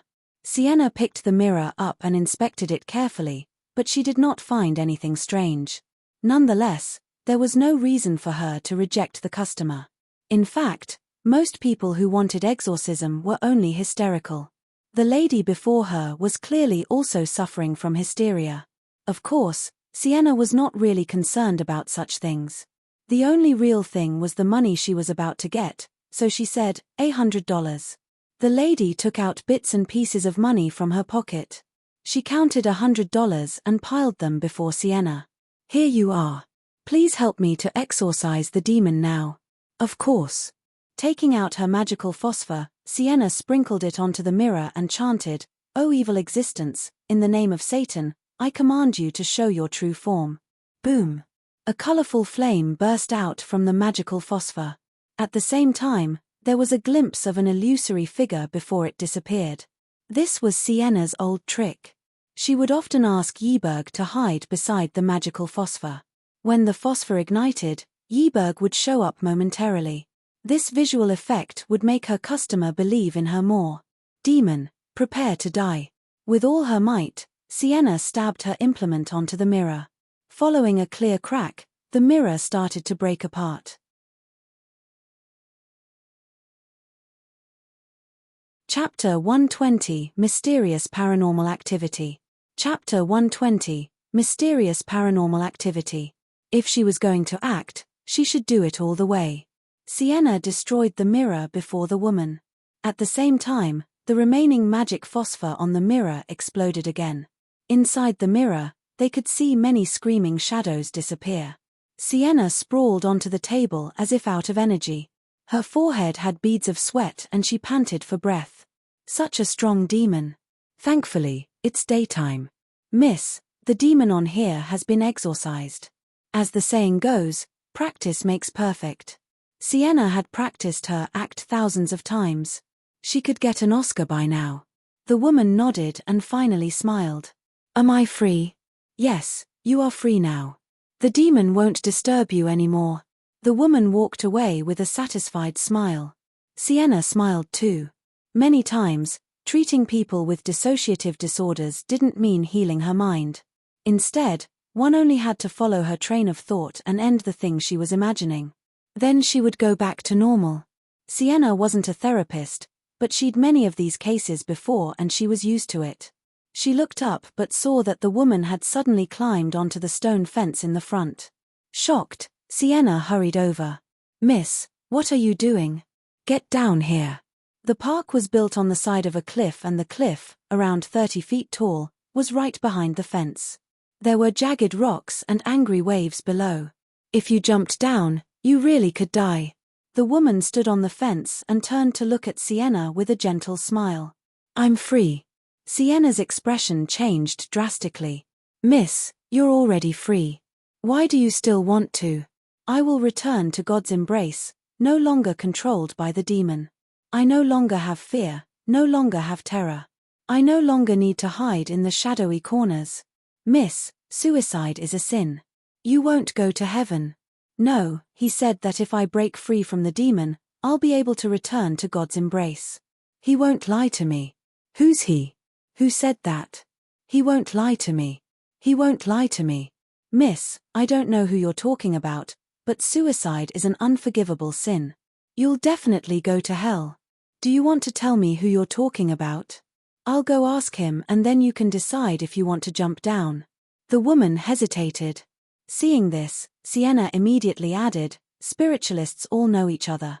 Maybe I know who you're talking about. Sienna felt that the woman had been tricked by a spiritualist without good intentions or a liar. He's not a spiritualist, but he only appears at night. Appears at night? Sienna frowned. Who is he? My ex. He's working now? No, he's dead. He died not too long ago. Sienna's eye twitched. She didn't know if the woman's delusions were acting up or if she really was involved with an evil spirit. Can you tell me more details? Come down first. The woman hesitated, but she still jumped down from the fence. Sienna quickly went over and steadied her. Then the woman suddenly stood up and exclaimed, "Oh my God, what's wrong with me? How could I be so impulsive?" She started hitting her head and feeling aftershock. Let's go sit over there. The woman followed Sienna and sat down. Sienna kept observing her. She had to be sure if this woman had a mental disorder or was really affected by an evil spirit. If she had a mental disorder, Sienna would call the cops. If she was affected by an evil spirit, then Sienna could watch without doing anything. My ex is called Nance. After we moved, he started getting weird. In the end, I couldn't take it anymore and broke up with him. The next day, he committed suicide. Sienna frowned and the woman furrowed her brows. When I was cleaning up his belongings, I found that mirror. That night, Nance appeared before me. He told me that a demon was hidden in the mirror. I had to find a way to destroy it. Otherwise, the demon would eat my soul. Nance told you to commit suicide. Sienna glanced back at the shattered mirror on her table. He said that the demon can't be killed and the mirror will recover. I can only escape from the demon completely by killing myself before the mirror recovers. The more Sienna heard, the weirder it became. Where did the mirror come from? The former owner of our new home left it behind. Where's the former owner?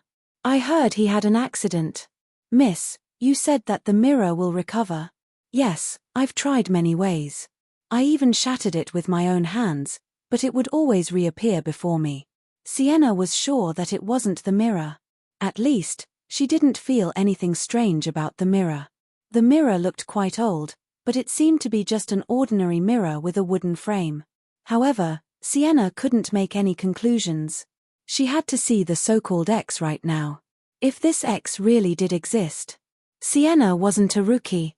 She actually had a very rich experience, but she'd never heard of such a complicated problem. Oh, we've already talked for so long, but I don't know your name. Chris Ackerman. I'm Sienna Yeberg. Sienna had been observing Chris all this time. She was mostly sure that Chris was affected by an evil spirit. However, Chris was very calm right now. She wasn't excited after getting off of the fence. Evil spirits had different abilities. Some could affect the victim's mind. The victim would often do crazy things, such as committing suicide under the spirit's control. Sienna wasn't sure if Chris was lied to and thus made the wrong judgment, or if she was already controlled by the evil spirit. However, after this conversation, Sienna was sure that Chris was quite clear-headed, at least, she was now. The evil spirit's influence may vary at times, making her suddenly have the impulse and then disappear before growing stronger at night. After days and days of this, the victim could gradually break down and finally commit suicide in misery. This was what evil spirits often did, unless they were the super frightening spirits. Those could possess someone and control them directly. Ordinary evil spirits had to use accumulated mental torture to hurt someone. Chapter 121, First Lesson, Get Beaten.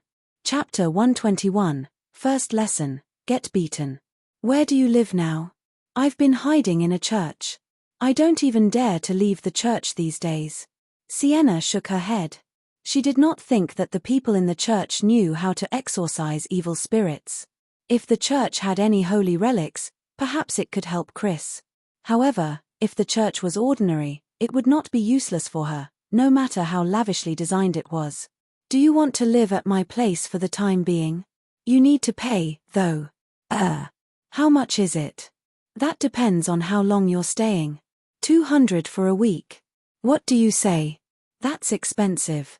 If I stay in a hostel, it's at most $20 every day. Chris was not rich either. After all, she was jobless at the moment. $150 then. My house is much better than a hostel. How about my problem? Another $100.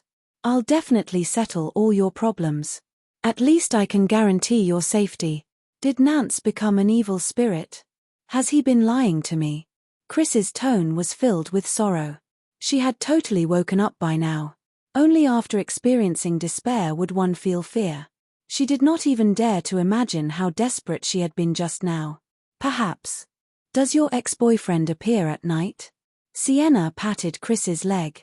Most of the time. Can you really exorcise evil spirits?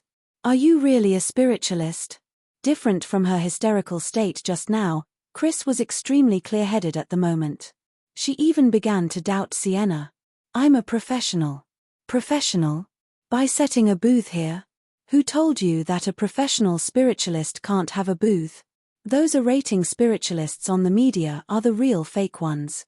I'll only give you the money after you settle my problem. Pay me half first. I can give you at most another $50 now. The rest after you help you. Having lost her job, Chris was poor as well. $100. I'm providing you accommodation and food. You have to pay me the rent first. Fine, $100. The rest after everything is finished. After discussion, the two finally reached a consensus. Sienna was a witch, but a very poor one. Sienna called David. David, are you busy now? Yes. What is it? I have a friend, a beautiful, female friend. She wants to stay with us for a few days. Are you okay with that? Of course. As long as she wants. David seemed to be elated. Sienna clenched her fist in excitement. After she hung up, she realized Chris's face darkening. You're staying with your boyfriend? No, just an ordinary friend. It's his house. I'm just renting a room temporarily, Sienna answered. In fact, it should be borrow instead of rent. She did not have to pay any rent. Anyway, she did not have enough money to pay. As for using David's house to earn money, she was too poor to care about her dignity at the moment. Moreover, David was more than willing to let Chris move in. Ordinary friend? Is it safe? Chris did not really trust a man's conduct. That time, Nance and she were roommates as well. Nance had promised not to touch her at the beginning. However, one day when she was drunk, Nance slept with her. In her eyes, all men were the same. David's a policeman, and a coward. It was Chen Zhao's first boxing lesson. There were two muscular men behind Gaia who were just as heavily built as herself. Gaia waved her hand and the two men threw the protective gear they were holding onto the floor. Wear it. Do I always have to wear protective gear in boxing lessons? Chen Zhao asked. Gaia shook her head. Only the first lesson. As Chen Zhao wore the gear, he asked, why the first lesson? The two muscular men had already put on their boxing gloves. Gaia glanced at the two men, and then looked at Chen Zhao again. First lesson. Do I fight against them? Chen Zhao asked. No. First lesson is physical resistance training. What? To put it simply, you'll get beaten. I want my money back. Chen Zhao was immediately enraged. He had spent the money to learn how to beat others, not how to get beaten. With a smile on her face, Gaia stared at Chen Zhao. Chen Zhao could only ask for less. Never mind the money. I'm not learning anymore. All right, stop complaining. They're both professional and will know what's appropriate, Gaia said with a serious tone. What are they professional in again? Beating people up. After joking, Gaia became professional again. Chen Zhao adjusted his protective gear and the two muscular men also stood before him with their gloves ready. Chen Zhao, when you face one or more opponents, you need to make a judgment, attack or defend. If you decide to defend, you need physical resistance, as well as defensive skills. Now, Atai and Johnny will be your enemies. Can I fight back? No, Gaia answered without mercy. Smack. Atai hit his gloves together, producing a deep sound. Young man, use your hands to protect your head. I don't want to kill you, Atai reminded. Shit, I want to go home. Everyone would be scared when cornered by two muscular men. However, when Atai's fist hit Chen Zhao's head, he only trembled slightly. It was not as painful as he had thought. Just then, Atai's second punch arrived. Chen Zhao was prepared for the first punch. However, because he was momentarily distracted, the second punch hit his ear. Chen Zhao staggered and sat on the floor. Frowning, Gaia made a hand signal at Atai. Atai removed his gloves and helped Chen Zhao to get up. Kid, are you still all right? Yes, I'm fine. What number is this? It's your middle finger. Fuck, let's continue. To be honest, Atai's punch was much less powerful than Gaia's. Chen Zhao managed to easily defend himself. Soon, Johnny joined Atai's team. Johnny's attack was even slightly weaker than Atai. Chen Zhao started to estimate his physical resistance. Even though he was jointly attacked by two people, as long they did not hit his weak points directly, he would not get injured. There would at most be a bruise. Fuck, I'm already tired. Kid, are you not tired at all? Nope, let's continue. Atai, come and rest. I'll go. I'm tired. I need rest. Realizing that Gaia was about to join, Chen Zhao admitted defeat at once. If this female T-Rex was serious, he might actually die.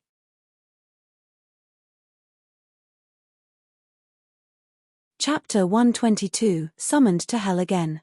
Chapter 122, Summoned to Hell Again. When Chen Zhao left the gym, it was already noon. Just like Gaia's charge, her classes were all high quality. At least, Chen Zhao didn't only get beaten up during this lesson. Gaia taught Chen Zhao how to use his body to block attacks from the outside world. People with better fitness weren't necessarily better at taking hits. One had to practice the ability to take hits. It was like the difference between a bodybuilder and boxer. The boxer might not be as muscular as the bodybuilder, but the boxer could definitely knock him out. In boxing, the body accounted for 70% while technique was 30%. In a fight, if the opponent couldn't hurt you, then you had a lot more choices for hitting them. After finding a random restaurant to eat lunch, Chen Zhao went to Rutherford's home. Rutherford was recovering quite nicely. He always cooperated with Chen Zhao's treatment. He was an athlete. For ordinary people, a doctor only had to check every few days and it was enough. An athlete had to be checked every day, recording the entire recovery process and numbers. According to Rutherford's current condition, he would be able to do some therapy exercises in around 5 days. Chen Zhao also called Board to tell him to get ready. On the way back, Chen Zhao called Gerlin. She was in San Francisco now and didn't know when she could come back. The case seemed to be a bit complicated. After hanging up, Chen Zhao returned to town.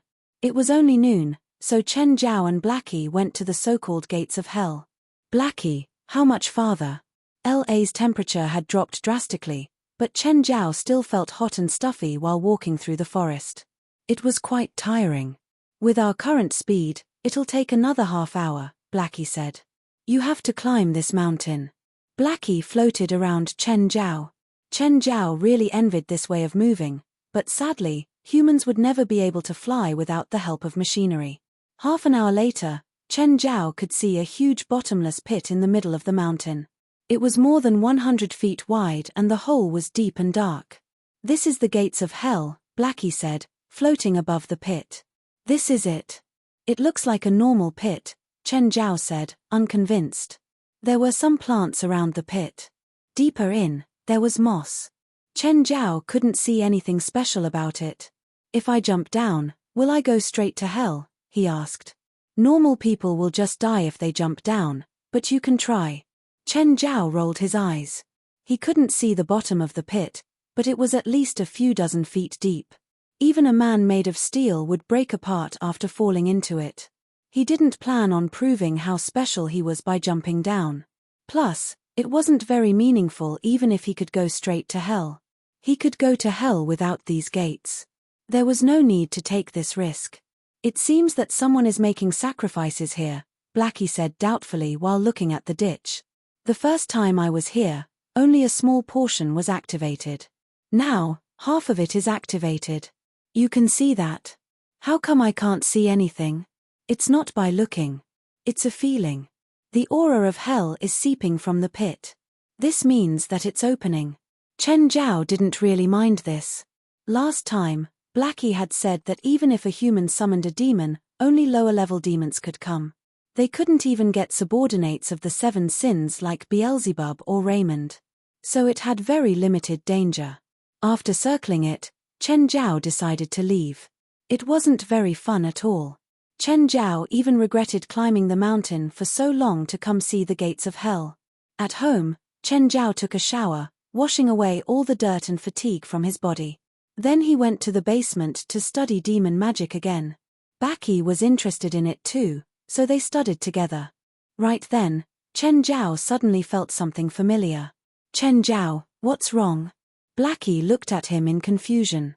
Chen Zhao was slowly disappearing. Is it some magical effect? No, I think someone in hell is summoning me again. Was it Beelzebub? How come he summoned him without any warning? But when Chen Zhao reached hell, he was somewhere unfamiliar.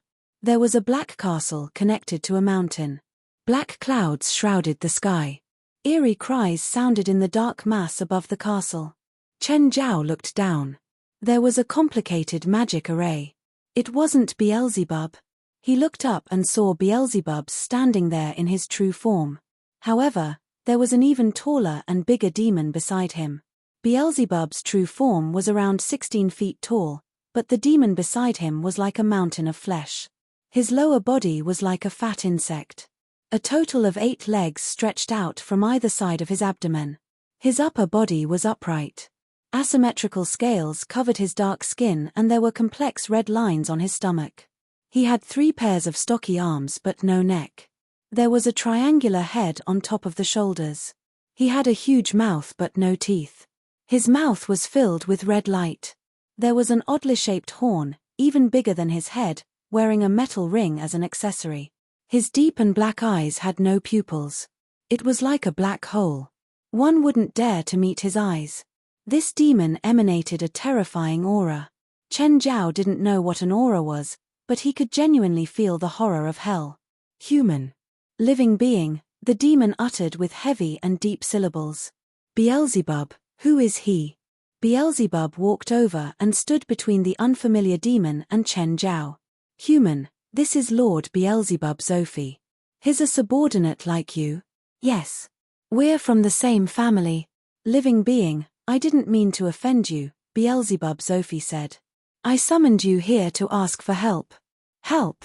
Lord Zophi, how can I help you? Chen Zhao didn't know Beelzebub Zophi, so he didn't dare treat him casually like he did Beelzebub. This demon lord didn't seem easy to talk to either. Chen Zhao wasn't sure why the demon had summoned him to hell.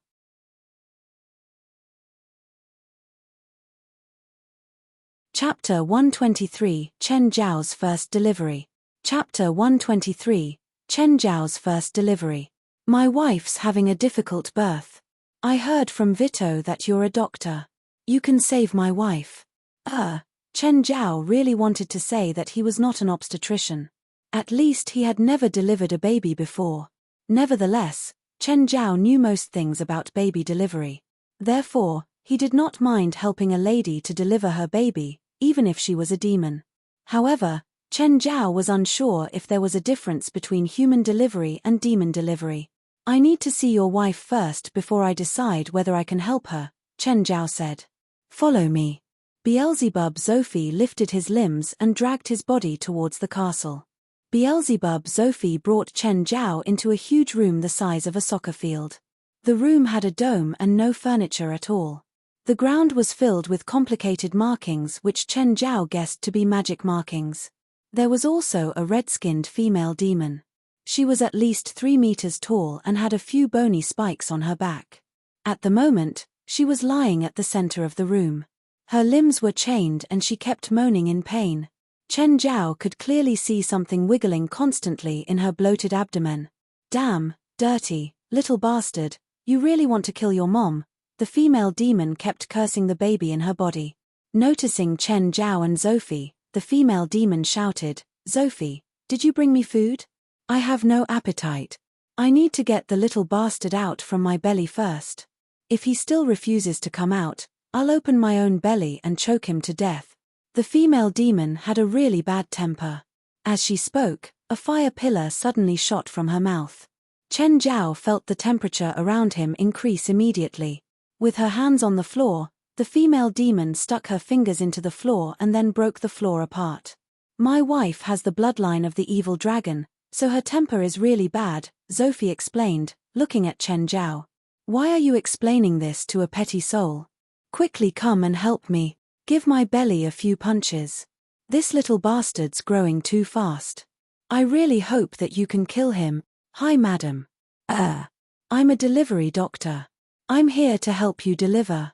The female demon was stunned. You're alive? Yes I am. Your husband summoned me here from the human world to help you. Be quick then. I've already had enough. I swear that I will never have another child. Zophi looked at Chen Zhao. Can you help her? Chen Zhao was unsure either. I can try. Then go. Chen Zhao walked to the back of the female demon and observed her lower body. Then, he turned his head and looked at Zophi. Later, I need to touch your wife's genitals. Quick, I can't take it anymore. The female demon completely ignored Zophi. Perhaps, demons did not even care about these things. Doctors would not care either, since touching the genital was unavoidable, especially for baby delivery. Obstetricians might even put their hands in and message the walls to help the mother widen the opening. Of course, the female demon's genital was significantly larger than that of a human and also contracted at a faster pace. After wearing gloves, Chen Zhao put his hand in. He needed to confirm the fetus's position and posture. However, just after he put his hand in, he suddenly felt a sharp pain, as if his hand was bitten by something. Chen Zhao wanted to withdraw his hand, but the thing bit his hand tightly. On the other hand, the female demon seemed to be much more relaxed. The fetus finally stopped moving. However, it was only because poor Chen Zhao had sacrificed his own hand. Chen Zhao pulled his hand out with all his strength. Finally, the head of the fetus passed through the opening. He could even see the little demon biting his hand tightly. WTF. It was really too dangerous to deliver a demon. Chen Zhao could not do anything but continue to pull the little demon out despite the pain. After the fetus's head was out, the rest would be much simpler. Madam, be ready. I'll use more force now. Quick. Splash. With a strong pull, Chen Zhao managed to pull the baby out. Then, a large amount of amniotic fluid spurted out, wetting Chen Zhao completely. He felt intensely disgusted. However, he could not care about the foul stuff on his body at the moment. Instead, he looked at the little demon who was still holding on to his hand. The little demon was not like the demonic beasts in Beelzebub's house. He was already in the form of a demon, and he seemed to have inherited his mother's red-colored skin. The female demon's belly had already deflated. Chen Zhao lifted his arm and looked at the little demon hanging on it. Madam, do you want to hug your child? Obito's, let him go, or I'll stuff you back into my womb, the female demon roared at the newborn baby. Chen Zhao was speechless. Madam, he's just been born. How can he understand you? However, the next moment, the newborn demon Obito's actually let go of Chen Zhao's hand. He fell onto the ground and then climbed to the female demon. The female demon started licking the amniotic fluid off Obito's body with her tongue. Chen Zhao opened his mouth slightly, not because he was disgusted by the female demon's action. After all, she was a demon and had her own habits. It was because his hand was still in blood and felt really painful. Luckily, his hand was still intact and he could still move all the joints. Being able to feel pain meant that his hand was not completely destroyed. Chen Zhao heaved a sigh of relief. Human, come here. The female demon placed her kid near her chest, allowing him to lie and suck on her breasts. Then, she waved her hand at Chen Zhao. Chen Zhao approached her. The female demon straightened her upper body and then placed her hands around Chen Zhao's head. Chen Zhao was really scared that the female demon would suddenly close her hands and crush his head. However, he was clearly worried for nothing. The female demon had no bad intentions. Instead, she lowered her head and kissed Chen Zhao's forehead. The living, please accept the blessing of the fire dragon from the peak of Blackrock Mountain. Zophi also walked up to Chen Zhao. Before his enormous body, Chen Zhao looked as small as a cat. The living, henceforth you can do whatever you want in my territory. Do whatever I want. Do you demons always use such arrogant words? Do you need anything else? No. Thank you for your generosity. If you have nothing else, I'll be going back first. Chen Zhao wanted to leave hell as soon as possible so that he could treat his own hand. You need to stay here for 1 full day, I'm afraid. Give me your hand. Zophi bent down and grabbed Chen Zhao's injured hand with his own. Chen Zhao thought that Zophi was going to heal his wound with a demonic spell, but he was clearly wrong. Zophi made another cut on Chen Zhao's palm with his sharp nail. What are you doing? Don't resist. Zophi made a wound on his fingertip with his nail. A drop of his blood dripped onto Chen Zhao's wound. Chen Zhao withdrew his hand at once. He felt that something was entering into his wound.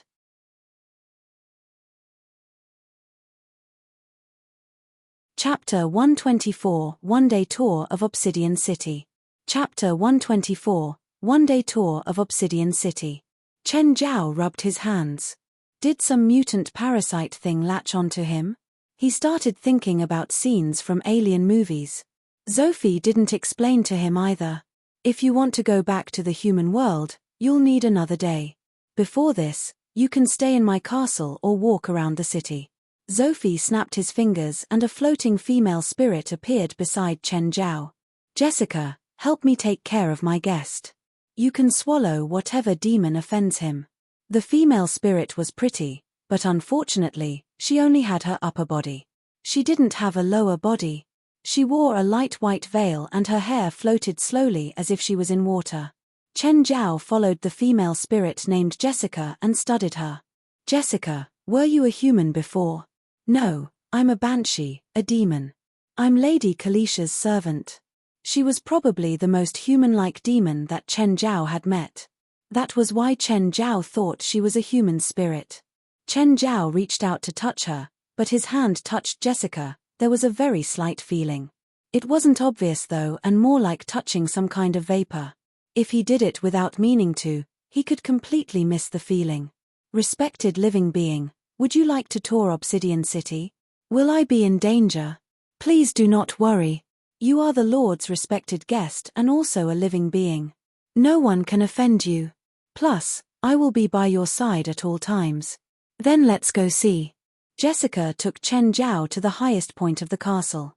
There was a platform with a dozen two-legged dragons. These dragons were huge, all about 65 feet tall like huge helicopters. They all had a saddle on their backs, clearly for people to sit on. However, they were way too big for Chen Zhao. These are Lady Kalicia's kin. They were part of the dowry, like me. Now, they are the mounts for the Lord and Lady Kalicia. Of course, you're the most respected guest of Obsidian City, so you're also qualified to ride a two-legged dragon. With that, Jessica let out a shrill scream. A group of small demons half the height of Chen Zhao slipped out of the cave beside him. They quickly grouped before Jessica and uttered some things that Chen Zhao couldn't understand. Go prepare a saddle for the respected lord. Are they demons too? Chen Zhao pointed at them curiously. They're inferior demons responsible for miscellaneous chores. These inferior demons moved quickly, climbing up and down a dragon to change the saddle and seat. In a few minutes, it had changed to a fancy wooden chair. It looked like a wide carriage with a hood. Chen Zhao climbed onto the dragon and sat in the chair. It was quite comfortable. Who will drive it? Jessica started talking to the respectfully grouped demons. The inferior demons started arguing, even fighting and biting each other. Finally, a dirt yellow demon jumped onto the dragon's back. The other demons made angry noises. The dirt yellow demon pulled the reins and the dragon soared into the air. Other than the shock in the beginning that was uncomfortable to Chen Zhao, it became a lot steadier after that. Is being a coachman this competitive too? They're too weak. If they're not given a job, they'll think that they're worthless and insecure. That's why they'll fight for any chance to work. They may even kill their competitors for this chance. Jessica was still floating around Chen Zhao while explaining about the inferior demons. Basically, they were like the cows of hell. They ate grass and produced milk. When needed, they would even be used as food. They were also the most loyal dogs and their value was displayed in many aspects, not just in hard work. If they became loyal to someone, they would do anything for the person. They may risk their lives. They could even turn themselves into suicidal bombs. If there were enough of them, they could act as cannon fodder. Plus, they had some intelligence. If they lived in the human world instead of hell, they would definitely be more liked than dogs and cats. They weren't very ugly or scary-looking either. If you got used to their appearance, you'd even think that they were cute. Living Lord, if you have the need, I can gift you some inferior demon children. Inferior demon babies? Yes. Mature inferior demons already have someone they're loyal to, so they won't change it. The children don't have one yet, so they will become your most loyal servants. Can you do that? Chen Zhao really was tempted. If he could raise some inferior demons, he could put them in Blackie's home. They could help him do chores or bring him food and water when he and Blackie did experiments in the future. Of course. How long are their lifespans? Around 3 years, but I can choose some who are close to adulthood for you. This way, you don't have to worry about raising them for too long. How many can you give me? As many as you want. Inferior demons are the least valuable. Many are actually freed each year. Do they have high fertility rates? Chen Zhao was worried that if he introduced the inferior demons into the human world, they would cause a species explosion. That would be kind of troublesome. Indeed, but I can just choose one sex, all male or female. That way, you don't have to worry about them reproducing too often. A while later, the dragon was above Obsidian City. After circling in the air, the inferior demon steered the dragon to land on the ground. There were all types of demons in Obsidian City. There were some that even Jessica didn't know the names of. The city was quite lively. It seemed that Sophie governed this place very well. Oh, Jessica, I want to buy some plants from hell. Where can I buy it from? Plants from hell? There probably aren't any merchants who sell it specifically, but you can go to Omoro Market. There are many merchants there. Maybe someone brought some special plants. You can check. Jessica brought Chen Zhao to Omoro Market, but it was covered in fog. He couldn't see anything. Living Lord, you must use the demon vision to look. Otherwise, you won't see anything. What's the demon vision? You can't do it. It's a low-level demonic spell. Chen Zhao hadn't even heard of it before, let alone know how to do it. The low-level demon magic book he'd bought from Raz didn't have any records of demonic spells. I'll prepare a spell scroll of the demon vision for you, Jessica said caringly. Thank you. Chen Zhao accepted quickly. But what do we do now if I can't even see the Omoro Market? It's okay. I can lend you my eyes for now. Chen Zhao was confused. Eyes could be lent. What kind of crazy technology was this? Or rather, crazy magic. It's a talent that banshees have. We can lend any of our organs to others. This is too amazing. So if someone's missing a heart, can you lend your heart to them too? Banshees do not have hearts. Is your talent troublesome? No, it's very easy. Watch, Jessica just dug out one of her eyes and handed it to Chen Zhao. He was speechless.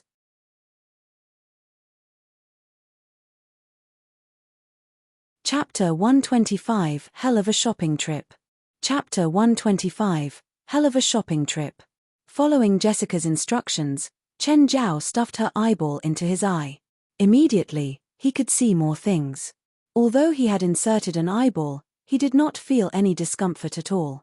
It was more like wearing a pair of night vision goggles. He felt nothing special. Chen Zhao discovered the bustling market hidden in the fog.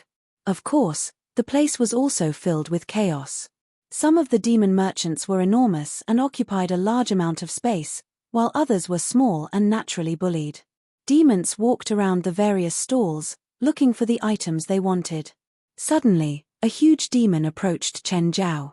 It was a 4-meter-tall green-skinned demon. He had no head, 4 thick and muscular limbs, and a mouth on his belly. At the moment, the demon was trying to grab Chen Zhao with his claws. Chen Zhao lifted his head and stared at the green demon in astonishment. Food, delicious food. I'm food. This demon's going to eat me. Before Chen Zhao could react, Jessica had already attacked. She spouted a cloud of frosty gas from her mouth which immediately engulfed the green demon. The green-skinned demon was completely frozen before he could even touch Chen Zhao. Then, Jessica gently pointed at the demon with her finger. The huge demon fell backwards onto the ground and broke into many pieces. There was some disturbance among the demons around them, but they all seemed to be used to such scenes. A large number of demons would gather here every day. They had already seen all kinds of chaos. Jessica, is your power frost? No, I just cast soul freeze. How dare an inferior big mouth offend you? I've already destroyed his soul completely. Realizing that Jessica was protecting Chen Zhao, the demons which were originally ready to make their move could only give up their plan. They did not dare to challenge a powerful banshee, especially when she was the servant of a big lord. A few demons around them secretly carried the big mouth corpse away. Chen Zhao turned his head around and glanced at the few demons. Feeling his look, the demons immediately hid in a corner. What are they going to do? Eat him, of course. This adult big mouth is not weak. Other demons can obtain some demonic power from his corpse. Chen Zhao was also already used to this brutal world. Just then, Chen Zhao saw some dried old day flowers in a stall. Last time, Chen Zhao had bought a lot of old day flowers from Raz. It was a species only found in hell. Chen Zhao frequently needed old day flowers for his potions. Since there were so many old day flowers right before him, he decided to purchase some more. How much do these old day flowers cost? Chen Zhao looked at the stall owner. 1 soul fragment, and these 2 bundles are yours. Huh? How many demonic crystals is 1 soul fragment equal to? Chen Zhao asked, frowning. 100 soul fragments are barely equal to 1 year of demonic crystals, but nobody would be stupid enough to trade a piece of demonic crystal for soul fragments, the stall owner answered. He had been discreetly peeking at Jessica, who was behind Chen Zhao. It appeared that he was very scared of her. Chen Zhao's face darkened, because the Profiteer Raz had sold him old day flowers at 1 year of demonic crystals per bundle. That is, he had been cheated. Indeed, it was a huge difference. The demon before him only sold old day flowers at 1 soul fragment per 2 bundles, which was 200 times cheaper than Raz's price. Chen Zhao had asked Beelzebub about it before, but he had clearly asked the wrong demon. Either Beelzebub was lying to him deliberately too, and then gained some benefits from Raz, or he did not know the actual price either. Chen Zhao could accept a win-win situation, where he gets what he needs and the merchant gains some profit. Of course, because it involved 2 completely separated worlds, he did not mind Raz earning a bit more. However, he could not accept a price that was 200 times more expensive. What's in this bottle? Water from the river of death. It's worthless. If you need it, I'll give you all for free. But this is a soul vessel. 1 soul fragment for it. Chen Zhao was speechless again. When Raz sold him water from the river of death, it cost 1 year of demonic crystals. Raz could earn Chen Zhao's money only because Chen Zhao really did not know the actual prices. This, and this. I want all of them. How much is it? To be honest, the stall owner had no math talents at all. He took a long time just to add the amounts up. 30 soul fragments in total. Of course, because of your honorable identity, I'll only take 25 fragments. Chen Zhao generously threw him a small piece of demonic crystal. Receiving the demonic crystal, the demon trembled in fear. Lord, I don't have enough change. No need. Jessica glanced at Chen Zhao. Living Lord, don't you know how precious demonic crystals are here? I know. My demon servants told me before. Then why did you give him a piece of demonic crystal? These petty demons don't deserve it. I only have demonic crystals and no soul fragments. You could have told me that. I have many soul fragments with me. Then, Jessica took out a small bottle and poured out many fragments from it. No. Since I've already paid him the demonic crystal, I wouldn't take it back. Hearing Chen Zhao's words, the stall owner heaved a long sigh. After all, Chen Zhao's generosity allowed him to earn a great deal. The 1 year of demonic crystal that Chen Zhao had just given him was probably more than what he was going to earn in half a year. Living Lord, do you still have demonic crystals with you? Jessica asked. Yup. Do you mind trading some with me? I don't think I'll trade them. Chen Zhao shook his head and Jessica was heavily disappointed. Demonic crystal was still a rare item for her position. But you've helped me a lot. Take them as your reward. Chen Zhao took out 10 pieces of demonic crystals of various sizes. They were roughly worth 20 years of life. Take them. Then I shall. If you need anything in the future, just tell me. The demons around them all tried to come close to Chen Zhao as their eyes sparkled. Realizing the intention of the surrounding demons, Jessica immediately screamed, "Scram, you petty bug." Just then, Chen Zhao noticed a familiar figure in the distance. He had to admit that Jessica's eye had given him an excellent eyesight. Even though it was about 1,000 meters away, Chen Zhao could still see it clearly. The familiar figure was no demon other than the demon Profiteer, Raz.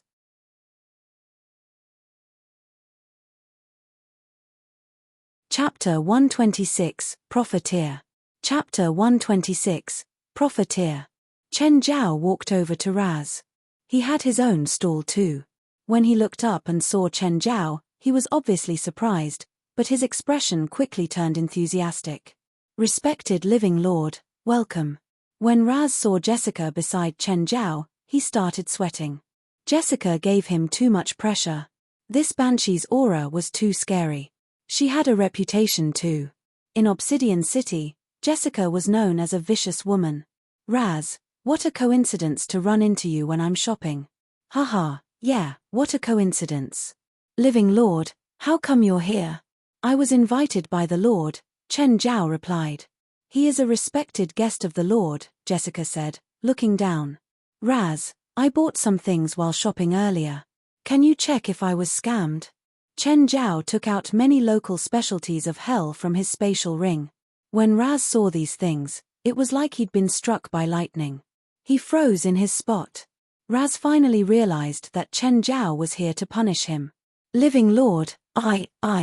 Chen Zhao narrowed his eyes at Raz. Is there anything else you want to say? Raz turned and ran, ducking into the crowd of people. He didn't even want his stall anymore. He just wanted to get away from Chen Zhao. Jessica glanced at Chen Zhao. Should I grab him back for you? Yes. Jessica shot into the air.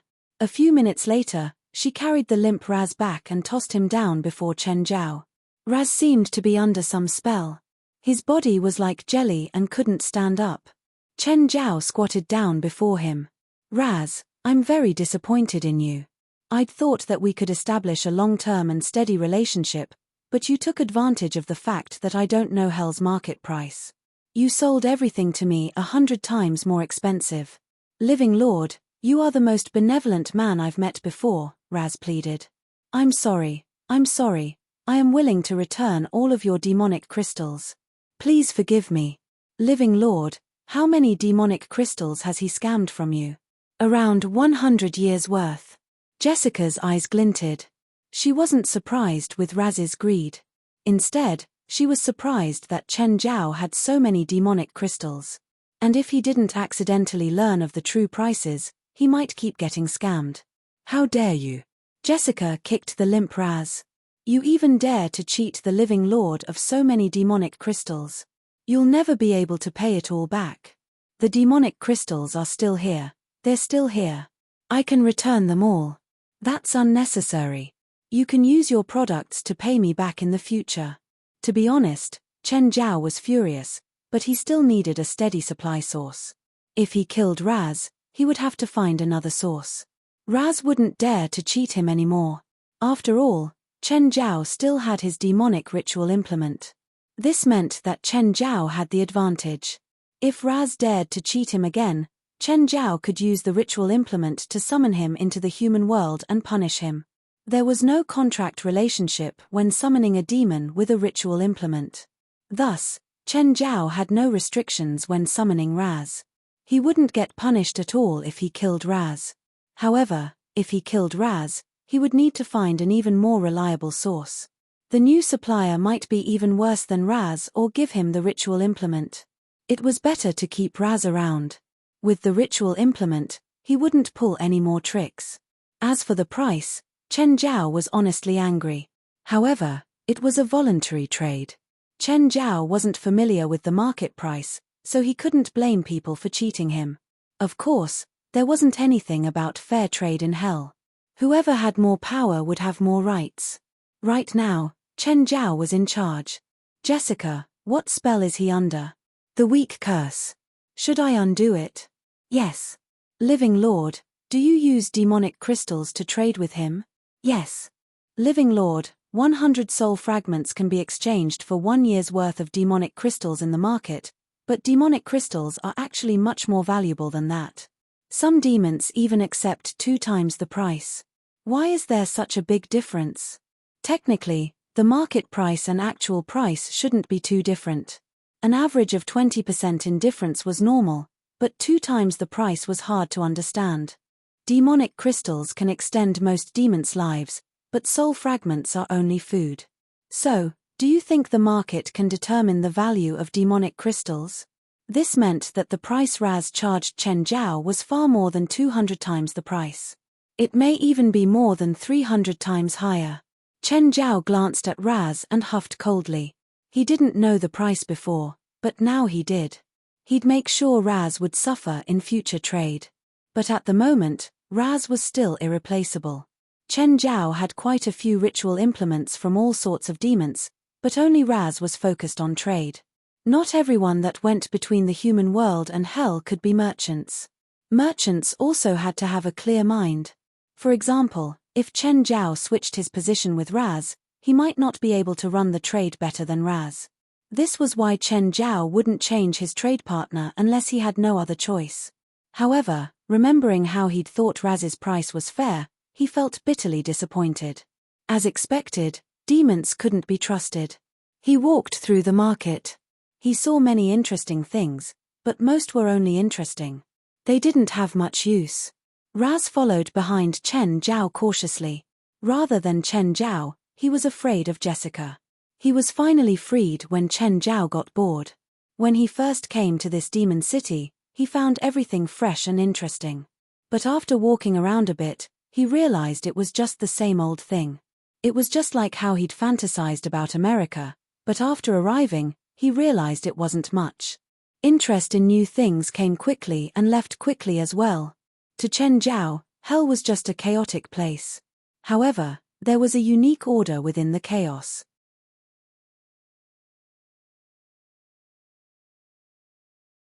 Chapter 127. Next lesson will still be physical resistance training. Chapter 127. Next lesson will still be physical resistance training. By the time Chen Zhao returned to the human world, one day had already passed. He walked out from the basement and realized that Farley was home. "Don't you have to work today?" "Today's my rest day." Farley was lying on the sofa with a few cans of beer on the table before her. Farley's attire at home was always so casual. She had a loose pair of shorts which could display her long legs to the fullest and a white shirt that was a few sizes bigger. She did not seem to be wearing a bra. This was one benefit of sharing a house with a beautiful lady. Chen Zhao could enjoy a pleasant view at any time. If a well-built man were lying on the sofa instead, the scene would be completely different. "Have you been in the basement all this while?" Chen Zhao stretched himself and grabbed a can of beer. "What happened to your hand?" Realizing that Chen Zhao's hand was bandaged, Farley asked subconsciously, "Did something happen?" "Stop imagining." Chen Zhao rolled his eyes. Chen Zhao had no idea what devastating scenes Farley had in her mind. Nonetheless, he was not going to explain anything. After all, it would be awkward if he told her that he had injured his hand during a baby delivery. Therefore, he would rather maintain his mysteriousness before Farley. Chen Zhao did not avoid Farley either. He started changing the bandage in front of her. Although only one day had passed, his wound had almost recovered. A terrifying bite mark was still visible, but the wound had fully scabbed. "What were you bitten by?" "You wouldn't want to know it." Chen Zhao exercised his hand. He felt that something was hiding in his palm. However, he could not feel anything unusual from the outside. Chen Zhao was clueless about what Beelzebub Zophi had given him for helping his wife. "Chen, what are you doing? You've been staring at your own hand for 10 minutes already." Farley's voice interrupted Chen Zhao's thoughts. Rolling his eyes, he said, "Isn't it obvious? I was daydreaming." Just then, Chen Zhao's phone rang. He picked the call up. "Hello? Chen, you didn't attend the lesson today." "Oh, sorry, I was busy with work." "If you have work next time, you better inform me in advance so that I won't spend 2 hours just waiting for you." "Right, the next lesson will still be physical resistance training." "This is revenge. You said there would only be one physical resistance training session." "I'm busy. Bye." Ignoring Chen Zhao's complaint, Gaia hung up at once. Chen Zhao was stunned. "Fuck, this female gorilla is really revengeful. Didn't I miss one lesson only? What a specific revenge." "Sienna, who's this?" David returned from the police station and saw an unfamiliar lady in the living room. He recalled Sienna had indeed told him the previous day that a friend was going to stay over for a few days. "Chris, my friend. I told you yesterday." "Hi, I'm Chris Ackerman." "Hi. Your name is somewhat familiar." "David, What an outdated trick, Sienna said with her face darkening. No, I actually find it familiar. I think I've heard it before. David tried his best but still could not recall where he had heard this name. If you want to chase a lady, you need to learn from Chen. I heard that he knows many beautiful ones, Sienna said. She had been in contact with 4, so she knew some things about Chen Zhao. Chen? Do you mean an Asian doctor? Chris asked. Huh? Do you know Chen as well? Sienna was rather surprised. What a small world. Oh yeah, I remember. Chris Ackerman. I heard this name from Chen. He asked me to look for you, David exclaimed. Chen's looking for me? Why? He said that you're in trouble, David replied. Has your problem been solved? I don't think he can solve my problem, Chris said, disheartened. Chris, maybe he'll have a solution, Sienna said in a serious tone. Will he? Isn't he a doctor? Yes, a doctor, but he's also a spiritualist. While he claims to be an amateur, he's actually very powerful, at least better than me, Sienna said. Perhaps you can ask for his help. David was energized by the conversation at once. Chris, did you encounter an evil spirit? Chen's powerful, really powerful. He can definitely help you. Let's call him now. It's none of your business. Why are you so excited? Sienna rolled her eyes at David. How is it none of my business? Chen asked me to tell him once I have any information about Ms. Chris. Sienna looked at Chris. Chris, what do you say? Chen. Can he really help me? If even he can't solve the problem, I wouldn't be able to help you either. He's your only hope. David moved closer to Chris and Sienna. Trying his best to contain his excitement, he asked, Ms. Chris, what's troubling you? Sienna pointed at the table. David turned his head around and saw a mirror on the table. It's a mirror. You don't say. We can see that it's a mirror. Is there something special about it? David took the mirror and inspected it curiously. I didn't find anything unusual about the mirror either. But yesterday morning, I broke it myself. You broke the mirror? It looks perfectly undamaged. That's the key. Something seems to be hidden in this strange mirror and Chris has been haunted by this thing. She said it's her ex-boyfriend, and that he would appear every night. I stayed up for the whole of last night and didn't see a thing, but Chris said that her ex-boyfriend did appear. Did you fall asleep? David looked at Sienna. Sienna had 2 very obvious dark patches below her eyes. What do you think? I've been with Chris all the time, but she fell asleep. At first, I thought that nothing happened, but Chris said that her ex-boyfriend tried to attack her in her dream. Is it an evil spirit? Can evil spirits enter a person's dream? I'm not sure. While evil spirits have a multitude of peculiar abilities, I've never heard of any that can enter a person's dream. You don't have a solution either? Not for now. Therefore, we have to ask Chen for help. He will have a solution. David was clearly fully confident of Chen Zhao. Chris looked at Sienna. Although Sienna was somewhat unwilling, she still nodded her head. Here's your last hope.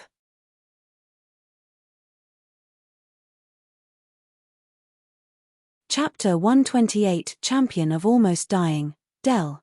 Chapter 128 Champion of Almost Dying, Dell. Farley, I didn't think your cooking would be this good. Chen Zhao looked at the big platter of cob salad that Farley brought out. Cob salad was different from the European salads with vegetables and fruit. It was unique to California, containing vegetables, fruits, and meat. After pairing it with dressing and seasonings, it had a unique taste. As a Chinese man, Chen Zhao usually judged and looked down on foreign food. It was like the famous movie quote, "I'm not targeting anyone. It's just that everyone here is garbage." But after really getting to know foreign food culture, he realized that foreign food wasn't as sad as people thought. Chen Zhao never liked salad because it was too vegetarian. He was a carnivore. This cob salad, though, paired meat with vegetables just right. It had both the chewiness of meat and the fresh taste of fruit and vegetables. With the dressing, it could satisfy most people. Cob salad is actually really easy. You can do it after trying once or twice. The recipe isn't set either. It's mostly just the dressing and seasoning. This is our family's specialty. Try the blueberry dressing. Chen Zhao dipped a piece of chicken in the dressing. Oh, it's sour and sweet. Tastes good. He wasn't a food critic, so he couldn't describe the taste with those fancy adjectives. He just thought it was good. Paired with some iced beer, it was an enjoyment even in December. They didn't have drastic differences in temperature between the seasons, but it was quite different throughout the day. Mornings and nights would be cooler while noon could be more than 70 degrees. Just then, Chen Zhao's phone rang. He kept eating, ignoring the phone. Farley glanced at Chen Zhao, but he really didn't want to answer. The phone kept ringing, so Chen Zhao had to admit that he'd already seen the caller ID. It was Dell. I hope it's not work. Chen Zhao answered the call. Hi. Chen, please come. It was Tsura's choked cries. Please, hurry. Tsura? What happened to you? What's wrong? It's Dell. Something happened. Please come, I'm begging you, hurry. Okay, I'm coming. Tsura sounded really panicked and she was crying too. It was obvious that Dell's problem was serious. Chen Zhao was no longer unwilling. He couldn't keep waiting here either. You have work. Yes. Can you drive me? My patient has an emergency. Okay. Let me wash my hands, Farley agreed quickly. Farley watched as Chen Zhao brought the pets onto the car. Chen, why do you always bring them when you visit your patients? I'm worried about them if no one's home, Chen Zhao said. Drive faster. I'm worried about the patient. The phone rang again, but it wasn't Tsura. The caller ID said David. Hi, David. Chen, I found the person you're looking for. The person I'm looking for? Oh, you mean Chris? Yes. She's right beside me. I think she's in trouble. I'm busy right now. A patient's life is at risk. I have to hurry over. When can you come back? Not sure. How's Chris right now? She seems stable, but I think she's pretending to be composed. I think she's really scared. What about Sienna? Is she there? You can have her help. Sienna is powerless too. I see. Take her to my home first and wait for me to get back. Farley isn't home either. She's driving me to the patient. The key is under the rug before the door. Okay. Sienna and I will bring Chris to your home.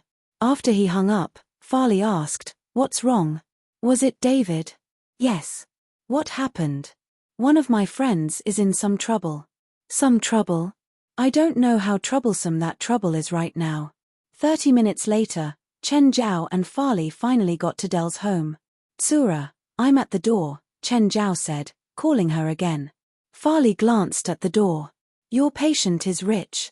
Super rich, Chen Zhao replied simply. No wonder you're in a hurry. Chen Zhao pursed his lips. He couldn't deny that this was part of the reason. Dell paid him $3,000 every time. This wasn't a small number. There really weren't many patients who could pay so generously. Tsura came out hurriedly. The lighting was dim, but Chen Zhao could still see the tear stains on her face.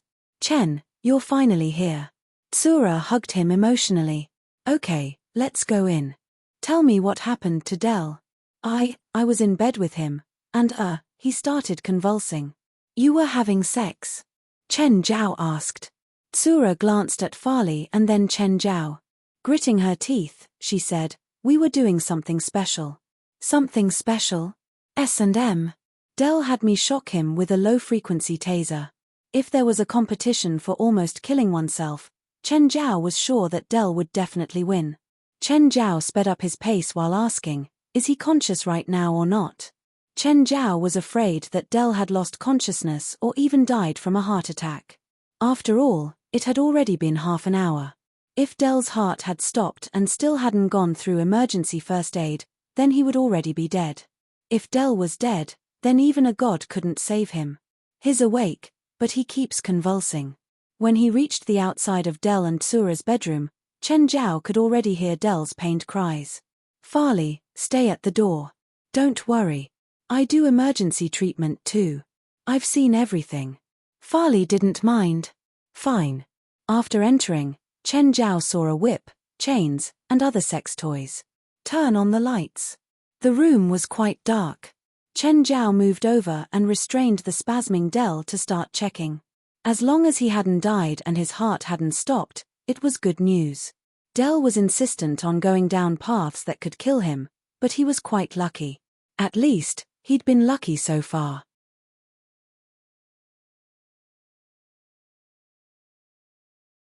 Chapter 129, Night Road. Chapter 129, Night Road. Dell, do you still recognize me? Chen Zhao had to confirm if Dell was still fully conscious. Chen, help me. It's so painful. Where? My whole body. Standing beside them, Farley said, looks like epilepsy. Chen Zhao shook his head and said, it's abnormal heart rhythm caused by electric shock. Tsura, did Dell consume anything before you started playing? After slight hesitation, Tsura nodded. What drug is it? Chen Zhao was unsurprised by Tsura's response. In fact, he had found out that Dell had been consuming illegal drugs in his previous visits. In addition, he knew it was not weed, but something more intense. Highly concentrated MDMA. MDMA stands for 3,4-methylindioxymethamphetamine, the main ingredient for ecstasy. In fact, the amount of MDMA in ecstasy is relatively low. Consuming pure MDMA would produce more intense hallucinations and pleasure, but also have higher toxicity. It was almost equivalent to death after enjoyment. Chen Zhao really could not understand this kind of person's mentality. Of course, as a doctor, Chen Zhao was not obliged to urge Dell to fight his drug addiction. Dell would not listen to him anyway. After some examination, Chen Zhao confirmed that Dell was suffering from complications due to abnormal heart rhythm, which thereby caused his convulsions. To be more direct, his own body was sending him an alarm. Chen Zhao turned his head and instructed Tsura, go fill the bathtub with water, warm water, the kind that you can still put your hand in. A few minutes later, Tsura ran out from the bathroom. Done. Chen Zhao carried Dell into the bathroom, which was really easy given his current strength. Putting Dell into the bathtub, Chen Zhao turned his head and said to Farley, bring me my toolbox. Tsura and Farley both stood outside the bathroom so as not to disturb Chen Zhao's work. Farley knew some first aid, but she could not understand what Chen Zhao was doing. Chen, why did you put him into warm water? The human body is very sensitive, especially to temperature. Warm water can relieve his contractions, but he still needs acupuncture. I don't think you know much about acupuncture. In fact, most Americans are not unfamiliar with acupuncture. It often appears in films too. But can you see his acupoints clearly in water? Wouldn't you insert the needle into the wrong spot? Chen Zhao did not doubt himself for a second. His other medical skills might be questionable, but he had been practicing acupuncture since young. Acupuncture requires more than just the eyes. Chen Zhao also needed to feel the spots with his hand. Dell was partially submerged in water at the moment. Although light would be refracted, Chen Zhao could confirm the acupoints by just touching and without even looking. Dell's body calmed down gradually and the convulsions also stopped. Chen Zhao had managed to ease Dell's abnormal heart rhythm with acupuncture. Then, he carried Dell back into the bedroom and began to massage his muscles. Chen, be gentler, it hurts. It's good that you can still feel pain. Chen Zhao was massaging the softer areas with a lot of force. Apart from his abnormal heart rhythm, Dell was also poisoned by the illegal drug. Chen Zhao still had to help him detoxify, that is, make him vomit the toxic substances. Under the night sky, a car was racing towards Mountain Town. David was driving at full speed, while Sienna was sitting on the front passenger seat. Chris, who was sitting on the rear seat, seemed to be behaving unusually. She had been holding the mirror all this while. Chris, can you keep that mirror? David said, glancing at the rear mirror. However, Chris continued to look at the mirror with her head lowered, as if she had heard nothing. Sienna's expression became serious. Chris seemed to be asleep. Chris. Sienna turned her head and attempted to wake Chris up. There was no response. David and Sienna both felt rather anxious. Suddenly, David saw Chris from the rear mirror. No, it was not Chris, but an unfamiliar face. David was so shocked that he could not even hold the steering wheel properly. The car rocked on the road. David, drive properly. What are you doing? Sienna complained. No, David turned his head and looked at Chris. It was still Chris and nothing had changed. What's wrong? Sienna realized that David's expression was somewhat strange. I'm not sure, David muttered, uncertain. When I looked at Chris from the rear mirror, I realized that she's someone else. Sienna also looked at the rear mirror, but she did not find anything unusual about Chris. Nevertheless, she did not think that David was mistaken. Anyhow, she also did not know what was happening. Nervousness crept up her spine as time passed by. Are we not there yet? I don't think it took this long the last time I came here. Sienna asked impatiently. David tried his best to contain his fear. Although he was a cop, his identity and the gun in his pocket were of little help to their current situation. David, you see that billboard ahead? Why? David indeed saw a billboard at the side of the road. I remember we've already passed that billboard. Maybe there are several of them. Sometimes there are identical billboards on the road, David explained, but only as an attempt to comfort himself. No. Sienna suddenly shouted. I remember clearly that the light at the center of that billboard was flickering. We've indeed passed that billboard already. It's just coincidence. David continued to drive forward. However, an identical billboard appeared before them soon. In the row of lights above the billboard, the one at the center was also flickering. David could feel all his hair rise up instantly. We've been driving on the same section all this time, Sienna confirmed. Why? Why would this happen? Suddenly, a figure bolted in front of the car. David stamped on the brake in panic. Did we hit? Sienna's face turned pale as well. The two quickly rushed out of the car. However, they realized that the person lying on the ground before the car was Chris. What? What's happening? David looked at Chris in puzzlement. Chris was before them, so who was in the car? With a serious expression on her face, Sienna also turned her head and looked into the car. Because of the headlights before them, they could not really see what was in the car. Sienna walked to the car door and looked inside. It was empty. There was no one.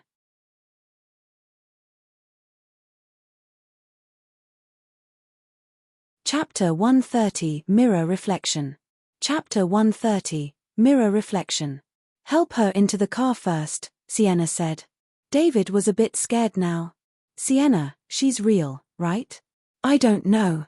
What about in the car? There's no one there. What? There's no one there. How can there be no one? Let's leave first. Sienna guessed that this was a ward that they were trapped in. As for why Chris, who was in the car, suddenly ran before the car, she had no clue. When they returned to the car and started driving, they passed by the billboard again. They hadn't broken free from this road. The car kept going back and forth. Sienna kept looking back at Chris. She was lying in the back seat. Where's her mirror? Sienna turned around but accidentally saw David in the rearview mirror. It wasn't David driving at all. It was an unfamiliar woman. Sienna's eyes shot open. It wasn't David. He'd been switched out. While David wasn't paying attention, Sienna secretly took out the magical phosphor and tossed it at him. Boom. The fake David didn't expect Sienna would suddenly attack. It screamed and gradually disappeared. However, the car also lost control and crashed into a tree on the side of the road. After who knows how long, Sienna opened her eyes. Her forehead was in pain. She probably hit her head when they'd crashed. Thankfully, she had her seatbelt on, so nothing serious happened. David and Chris weren't in the car. They were gone. Sienna shook her head, trying to get rid of the pain. Since David and Chris had disappeared, Sienna could only get out of the car to find them.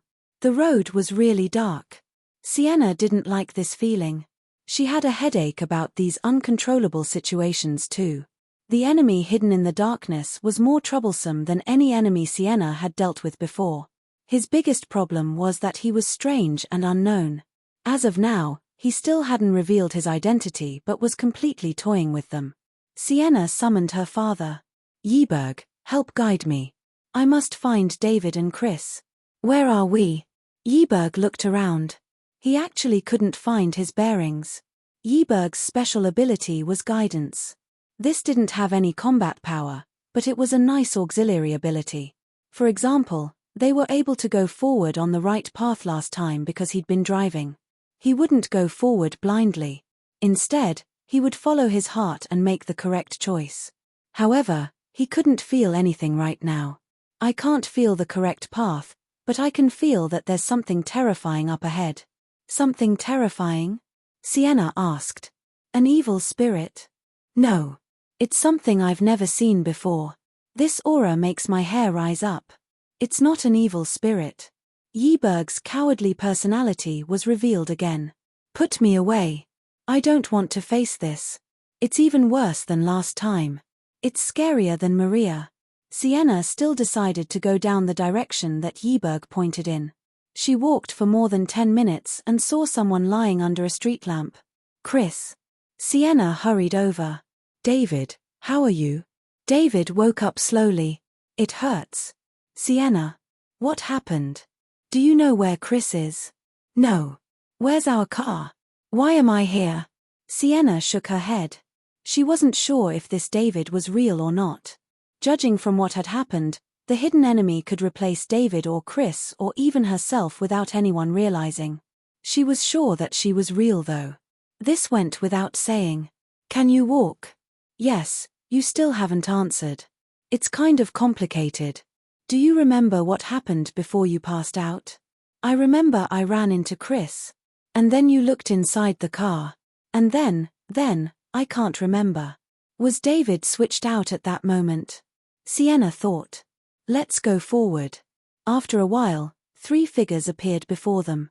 There's someone. David cried excitedly. They sped up, but when they got closer, they saw that the 3 incoming people were Sienna, David, and Chris. The Sienna and David on the left were confused. The 3 across from them were confused too. You. They all looked at each other cautiously. Just then, another person ran out. Chris. It was another Chris. This new Chris was exhausted and covered in sweat. You. There were 2 Siennas, 2 Chris, and 2 Davids. I'm real. You're fake. I'm real. The 2 Davids started arguing. Sienna looked at her clone. Stop the disguise. Maybe it works if you pretend to be them, but it's useless for me. I was going to say that too, the other Sienna said. You can't pretend to be me. Sienna scoffed. The enemy could clone her, but could they clone Yiberg? She took out Yiberg's case and released him. Her. 2 Siennas. Who's the real one? I summoned you, so I'm obviously the real one, Sienna said. You and that fake Yiberg, stop, the other Sienna yelled. She also took out a case and released a Yiberg. Her. 2 Siennas, and another me. What's going on? Sienna's expression hardened. The enemy was stronger than she'd imagined. They could even duplicate Yiberg. What could she do now? Sienna took out the magical phosphor to use a spell. However, the other Sienna did the same, cautiously staring at her. Sienna scattered the magical phosphor. It formed an image in the sky while she chanted, Ancient Truth, please descend and distinguish truth from lie for me. Ancient Truth, please descend and distinguish truth from lie for me. The other Sienna chanted at the same time, using the same spell. The magic array hit the foreheads of the 2 Siennas.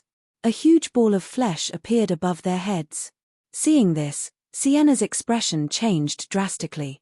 Not only did the enemy know how to use the spell of Ancient Truth, they were even better at it. The eye of true vision above their head was even bigger than the one she'd summoned.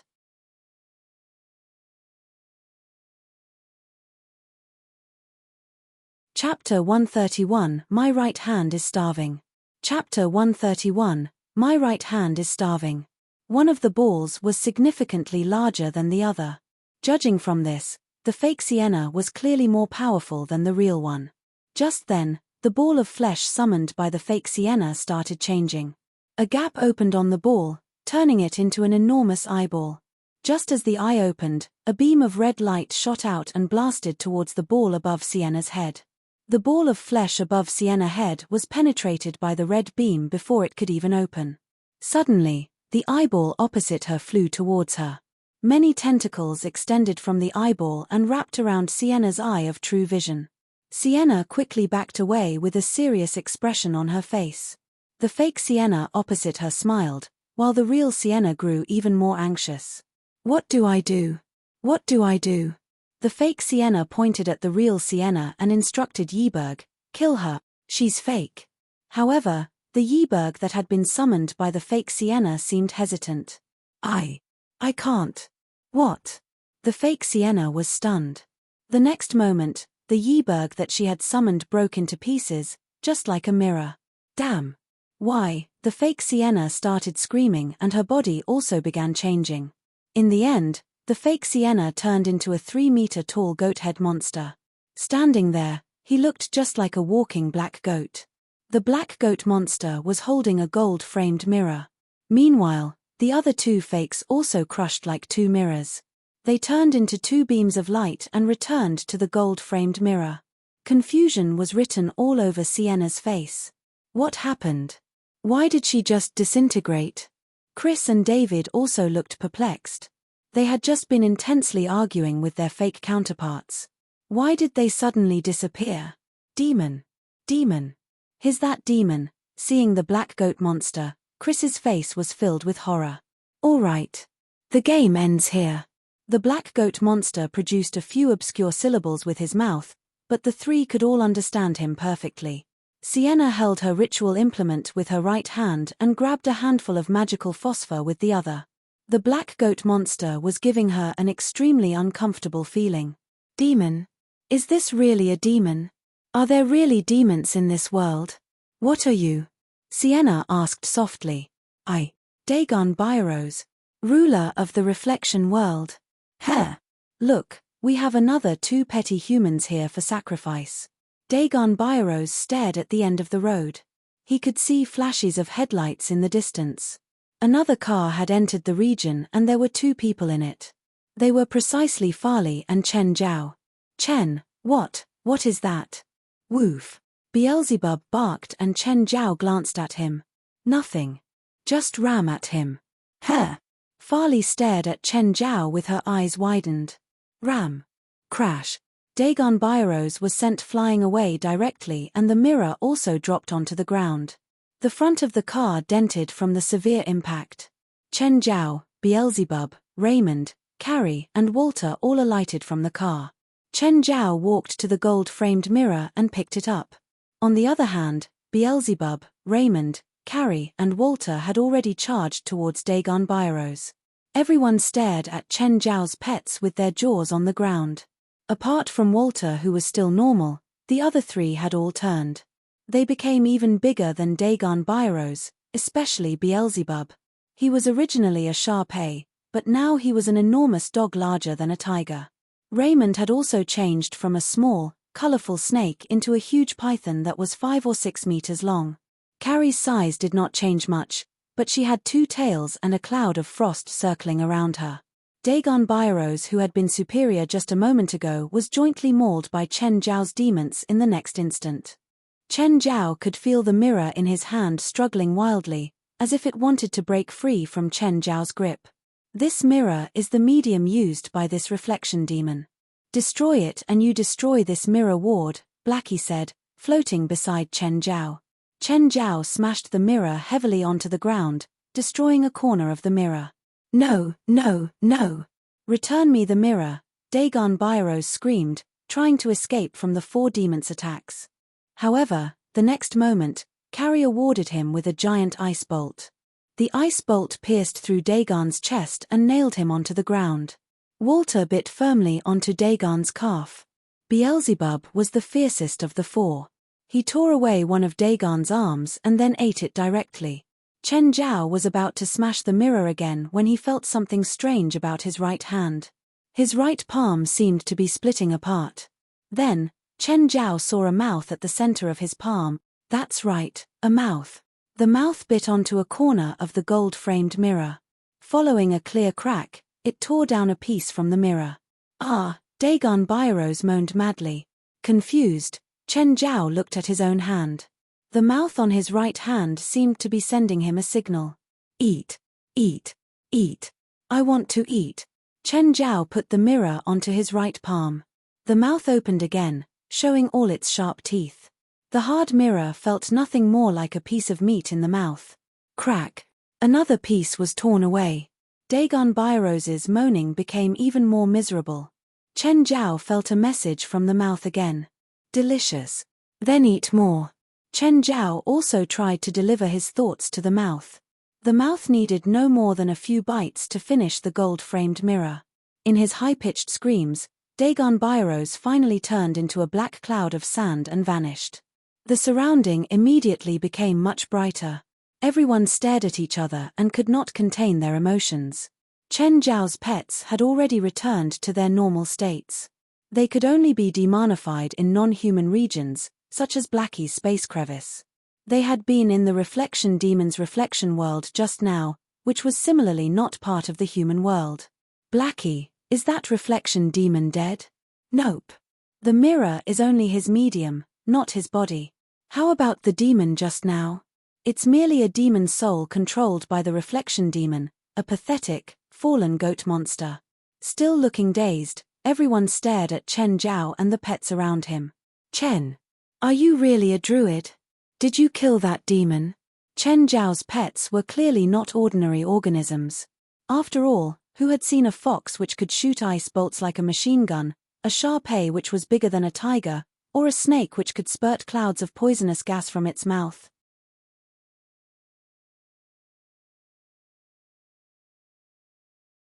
Chapter 132, Medium. Chapter 132, Medium. Everyone squeezed into Farley's car and drove to Chen Zhao's house. Drink this. You're fine. Chen Zhao handed a cup of calming tea to Chris. Thanks. Chris accepted the cup. Chris, after I sent you back, I went to find you again the next day, but you weren't there already. I asked David to help me find you. Where were you these days? The church, Chris replied. Chen, what was that thing? Right now, Sienna was most concerned about Dagon Bairose. She'd never felt so powerless and clueless before. Demon, Chen Zhao replied simply. More specifically, it's a reflection demon. Where's Nance right now? Chris asked further. Is he controlled by that demon? Yes. Blackie had told him. Chen Zhao continued, the reflection demon uses a medium to project into the human world. What we saw earlier wasn't his true form. The demon that looks like a mountain goat is actually controlled by the reflection demon. Chris X is the same. The reflection demon can possess humans to control their souls, and then use that soul to possess past friends and family. He'll keep receiving souls as long as the medium remains. By medium, do you mean the mirror? Yes, but not the mirror you saw earlier. The mirror that Chris and her ex got is actually the medium's reflection. That's why it can never be destroyed. Chen Zhao was only repeating Blackie's explanation. The medium only exists in the reflections world, which is where we'd entered. You can only truly destroy the medium there. So you're saying that the demon personally destroyed the medium? If he didn't let us go. If you went in, then we'd be powerless against him? Chen Zhao shook his head. The reflection demon isn't as strong as you think. He was just using his own abilities to make the reflection the same as the outside world. He could make copies of you all with the same compatibility. What's compatibility? For example, if he copies something, his copy can't go against what the original does. Another example, if a loving couple enters the reflection world, he can use the copied wife to kill the actual wife, but the copied wife to kill the actual husband or the copied husband to kill the wife. This is what compatibility is. If he goes against this law, then his abilities will become ineffective. Sienna understood immediately why the copy would recover its original appearance. He didn't know that Yiberg was her father. No matter how their relationship was, they were still family. Even the copy wouldn't be willing to hurt his daughter. This was the so-called compatibility. Earlier, you said that the Black Mountain Goat demon Dagon Bairose isn't the true reflection demon. Then, is the reflection demon still alive? After this paranormal event, Chris was left with trauma. She was afraid that the reflection demon would come back for revenge. He's still alive, but he isn't in the human world. His true form can't enter the human world and his medium has been destroyed. As long as no one makes another medium, He'll never be able to affect the human world, let alone take revenge on you. Since the medium existed, then someone must have created it, right? What if someone else makes one? That medium has a history of more than a century. Its creator is long dead. You don't have to worry. Plus, if the reflection demon wants revenge, it'll come for me first. Hearing Chen Zhao's reply, Chris was finally relieved. Then, what about them? Sienna pointed at the playing animals. What exactly are Beelzebub and the others? My pets. Isn't it obvious? Pets. Do you think I'm blind? Well, they're my pets right now. Then where did you learn your magic? Is it some Oriental magic? Chinese people call magic fashu, right? David commented. Beelzebub must be divine beasts. I did my research. Research? You? Of course.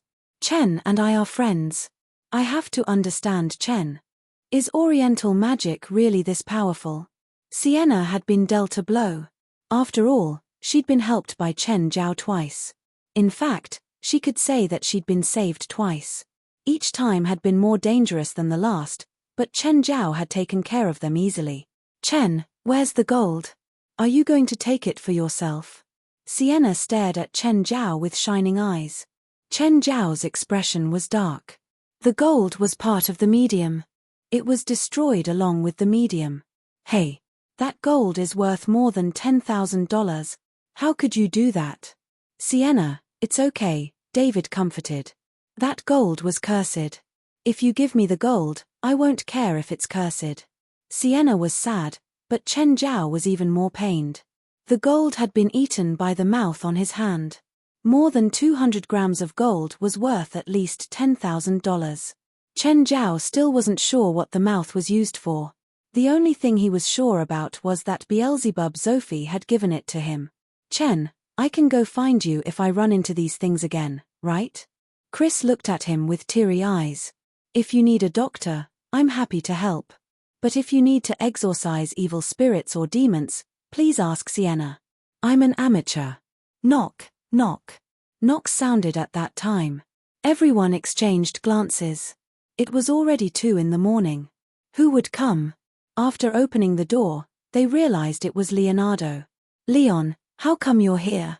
I was patrolling and saw that your light is still on, so I came to look. Come in. Chen Zhao moved aside. Do you usually patrol by yourself? Where's your partner? My previous partner quit and they haven't assigned me a new one. I hope it'll be a beauty. When Leonardo entered the living room and saw everyone, he gaped. Let me introduce everyone. David, he's a cop too. This is Leonardo.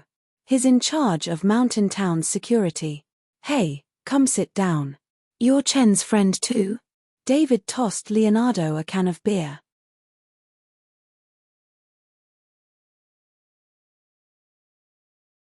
Chapter 133, The Fearsome Gaia. Chapter 133, The Fearsome Gaia. Are you having a party?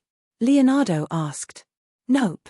It's just a normal gathering, but we were so engrossed that we forgot the time, Chen Zhao said with a smile on his face. If I recall correctly, you've only been here for less than 3 months, right? Look at how many friends you have already. I grew up in Los Angeles but only have a few friends. You're my friend, too, Chen Zhao said, smiling. David also put his hand on Leonardo's shoulder. Buddy, we're friends now as well. My birthday is this weekend. Can you attend my birthday party? Leonardo invited, looking somewhat shy. Of course. Can all of us go? Yes, all of you are very welcomed. I hope that you'll all be there. In fact, Leonardo had knocked on Chen Zhao's door just now only to invite him to his birthday party. However, he did not expect so many people to be present. Even more unexpectedly, he managed to know so many new people in a single night. Leonardo was not really a loner, but he did not know how to socialize. Even in the police station, most people were only his colleagues and not friends. The number of friends that he made that night was perhaps almost equal to the number of friends he had before. However, Leonardo could not stay for too long because he was still working. Leonardo, do you mind giving us a ride? We're leaving too, David said. Sure, Leonardo agreed without hesitation. Sienna and Chris left with David as well. After 2 busy days, Chen Zhao could finally have a good rest. The next day, Chen Zhao was awakened by Farley. He did not have enough sleep, but he had things to do. It was already over 8 in the morning. After washing up, he still had to attend Gaia's boxing lesson. Chen Zhao had a rather tight schedule. He still had to check Rufford's injury at noon. After all, he was investing on Rufford, so he had to gain some profit from it. When Chen Zhao arrived at the fitness center, he was somewhat anxious. He still remembered Gaia's threat. Luckily, Gaia was just scaring him and the lesson was what they were supposed to have in the first place. In the 2 hours, Chen Zhao spent an hour hitting the sandbag. Chen, you're exerting your strength in the wrong way. You can't just use all your strength in every punch. You're learning how to fight, not going for a boxing tournament. Gaia had been observing Chen Zhao's punches. While street fighting also requires physical strength, the key lies in your techniques. Use minimal force to defeat your opponents. Therefore, pay attention to the angle and power of your attack. Maybe you're not just facing one enemy, but 2, or perhaps 20. If you use all your strength in every punch, you wouldn't last long. Gaia walked up. The most popular boxing styles now are free sparring and military boxing. I'll teach you free sparring. Why not military boxing? As Gaia wore her gloves, she waved her hand at Chen Zhao. Let's fight. For real. No, just an example. Do I attack or you? You'll attack. Chen Zhao formally put up a boxing stance and protected his head. Then, he slowly stepped forward. Punch. In the instant he punched, Gaia dodged his attack. She made a turn and her elbow struck towards Chen Zhao's face. Not my face. Gaia was not planning to injure Chen Zhao. Her elbow stopped 5 centimeters away from Chen Zhao's face. Military boxing is used to kill. Do you plan to kill anyone? Gaia asked. Before you're ready to kill, military boxing is even weaker than free sparring, Gaia said. The moves in military boxing are crueler and designed to destroy your opponent's body. They are mostly targeted at joints and weak points. Gaia, since you're so strong, you can certainly win any boxing competition, right? Gaia shook her head. It's not as simple as you think. I might not even win women's boxing. The rules on the ring wouldn't allow me to display myself fully, so don't even talk about men's boxing. I'll be considered lucky if I can win just 3 opponents. How about outside the ring? I can kill 10 top boxing champions in 10 minutes. Chen Zhao shivered. He went to the restroom and when he returned, Gaia had already removed her gloves. Gaia, why do you hate Marjorie so much? It's none of your business, Gaia answered directly. Chen Zhao scratched his nose in awkwardness. He was really stupid just now for finding trouble for no reason. After leaving the fitness center, Chen Zhao went to Rufford's house directly. Board was there as well. Rufford was doing some light recovery exercises under his guidance. Hello, Chen. Both of them stopped. Chen Zhao said, continue and finish Board's lesson. 10 minutes later, Rufford approached Chen Zhao. After nearly 1 week of treatment, his leg no longer hurt. Indeed, he felt that he had already fully recovered. However, Board felt that it was not the case. It could only be confirmed after Chen Zhao's examination. Rufford's feeling might not be accurate. Sometimes, an athlete may feel that he has already recovered, where in reality there is still some indiscernible damage. Once he starts to exercise vigorously, his injury would relapse. To prevent such a situation, one must be careful. After some checkup, Chen Zhao patted Rufford's shoulder. Rufford, your recovery is excellent. You can already exercise as usual, but not too intensely for these few days. Board, give me a copy of Rufford's physical data over the next few days. No problem. Chen Zhao was the person who had introduced Board to Rufford, and he was also Rufford's investor. He was indirectly Board's boss, not to mention that he had saved Board's wife and daughter. Therefore, Board would certainly listen to Chen Zhao fully. After spending an hour in Rufford's house, Chen Zhao received a call from Ethan. Chen, a new client. FDD Commercial Building, Level 40. What's the pay? 800. That's low. Who is it? What disease? I'm not going if it's another gang leader or something. Chen Zhao was usually not picky about the pay or the client, but 800 was indeed relatively low. If it was only a normal client, he would take it as an opportunity to widen his social circle. However, if the client was someone dangerous, 800 was not sufficient for him to take the high risk. FDD commercial building is in downtown. Do you think a gang will work there? Fine. I'll go now.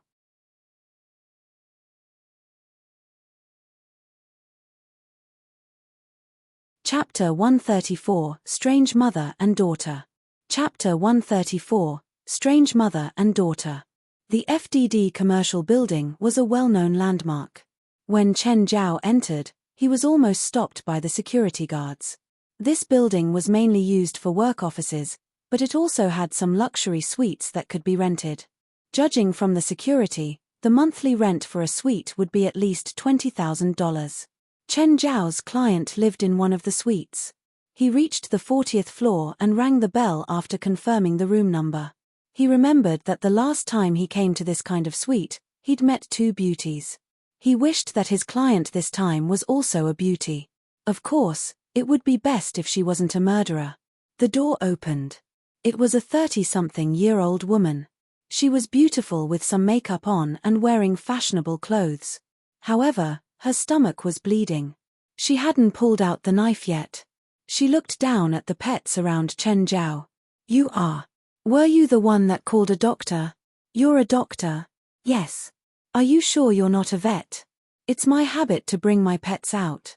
I'm worried if I leave them at home. All right. Come in. Chen Zhao entered and saw that the living room was in a mess. He turned to look at the woman. Are you sure you don't need to call the police? This is from my daughter and I fighting. How can I call the police? Then your injury. Also her masterpiece. Chen Zhao didn't know what to say. He didn't know this mother and daughter pair, so he didn't know their conflict.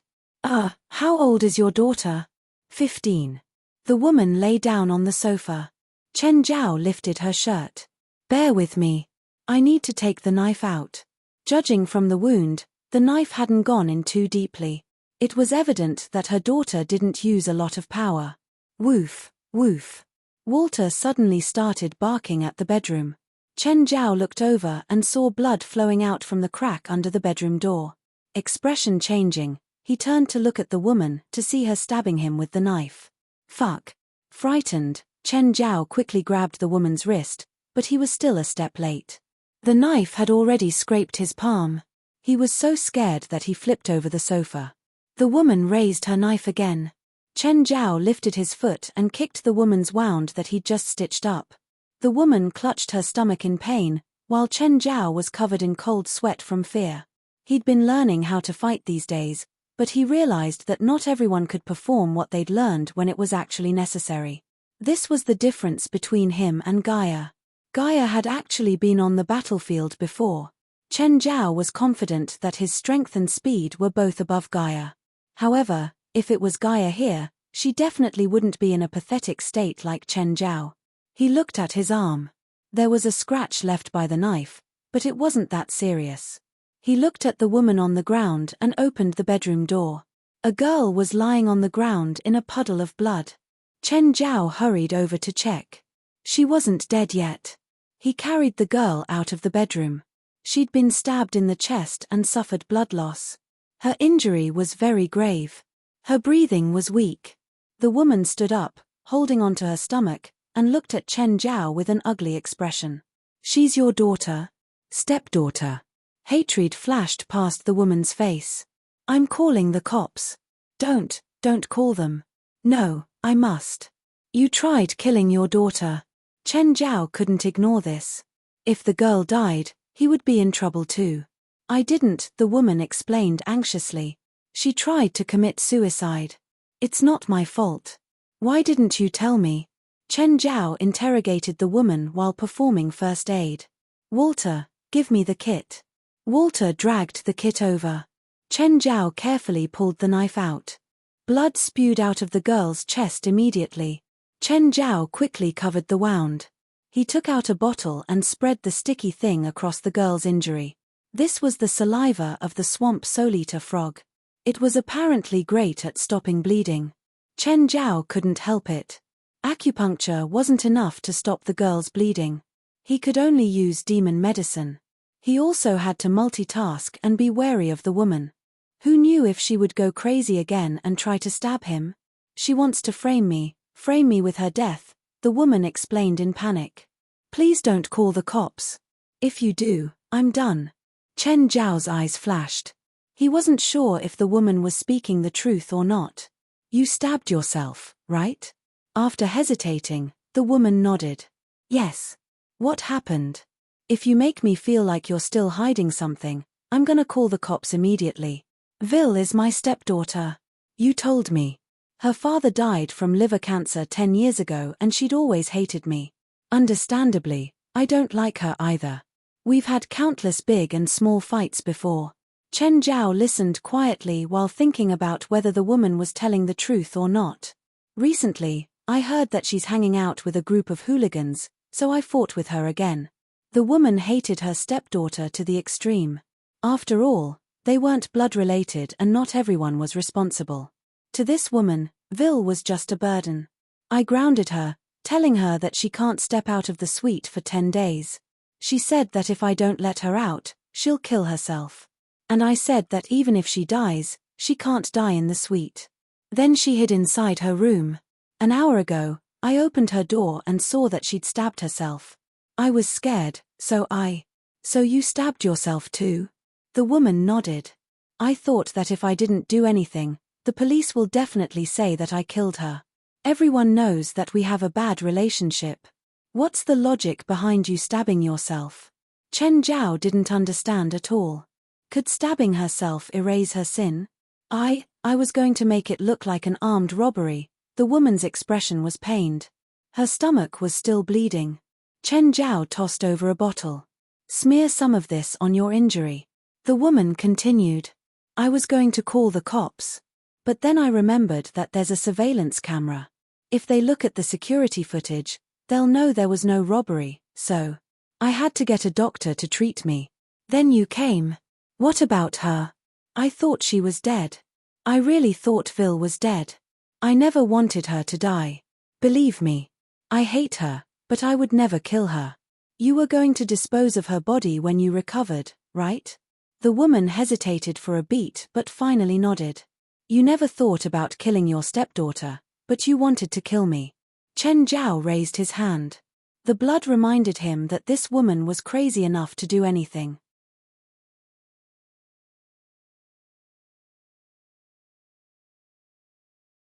Chapter 135, Favor.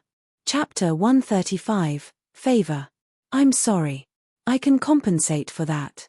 How much do you want? 10,000. You.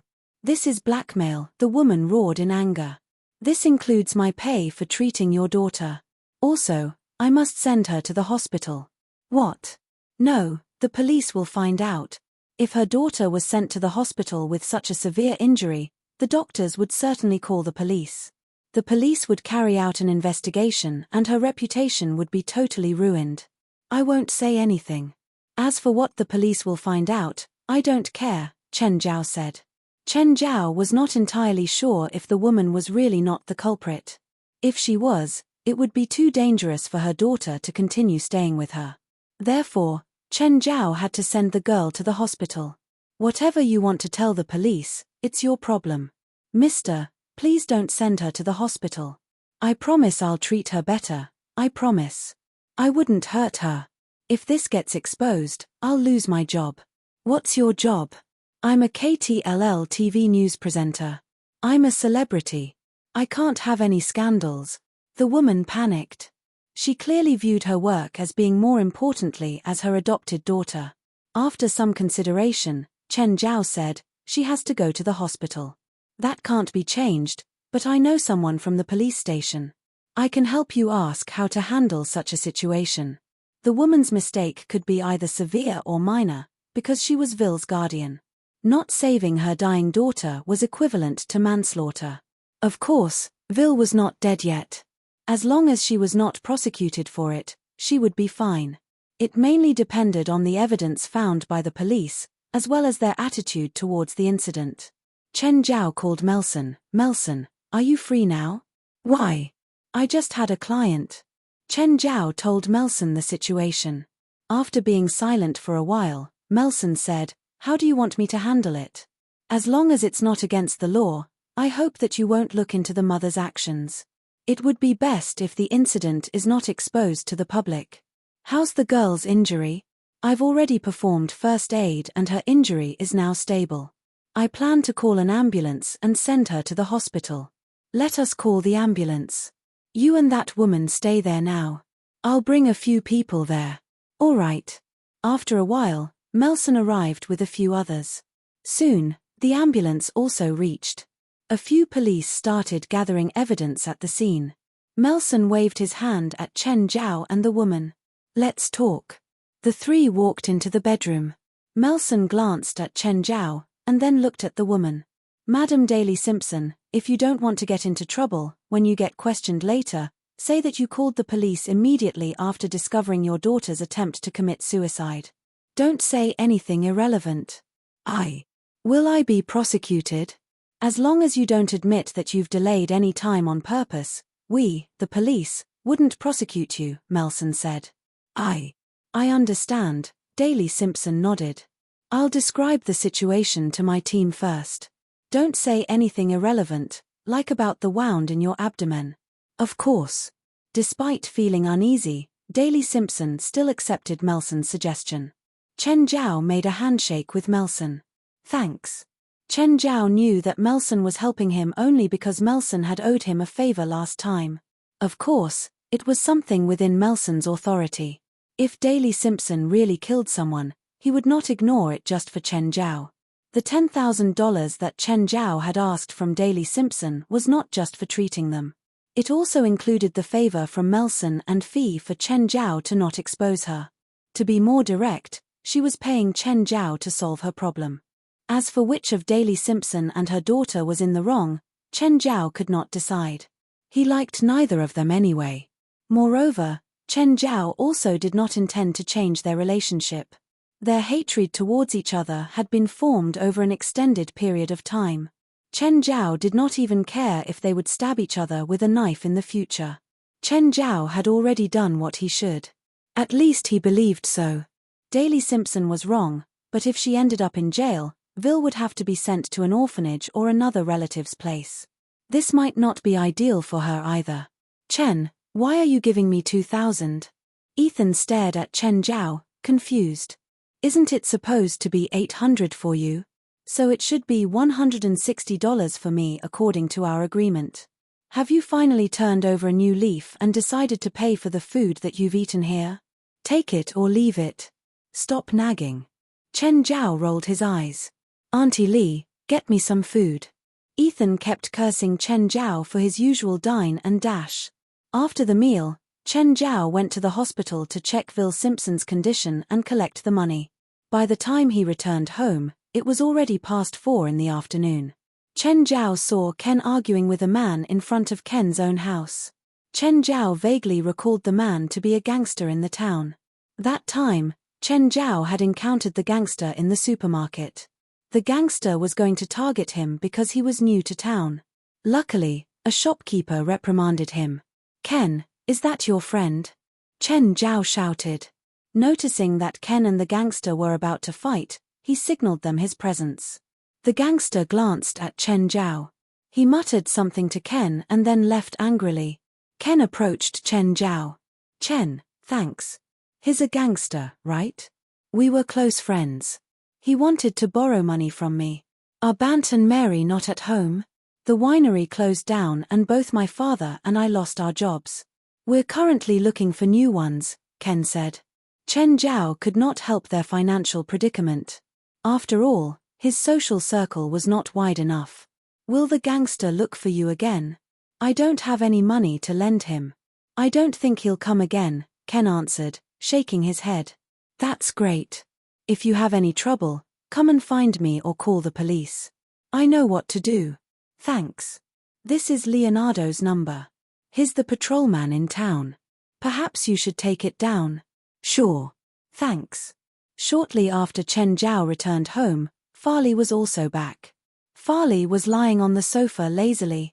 Chen, have you made dinner? Nope. I just came back too. I don't wanna move. You're in charge of the dinner.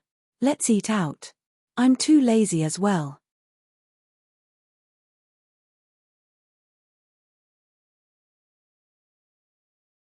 Chapter 136, Murder. Chapter 136, Murder. The two went to a restaurant on the side of the road.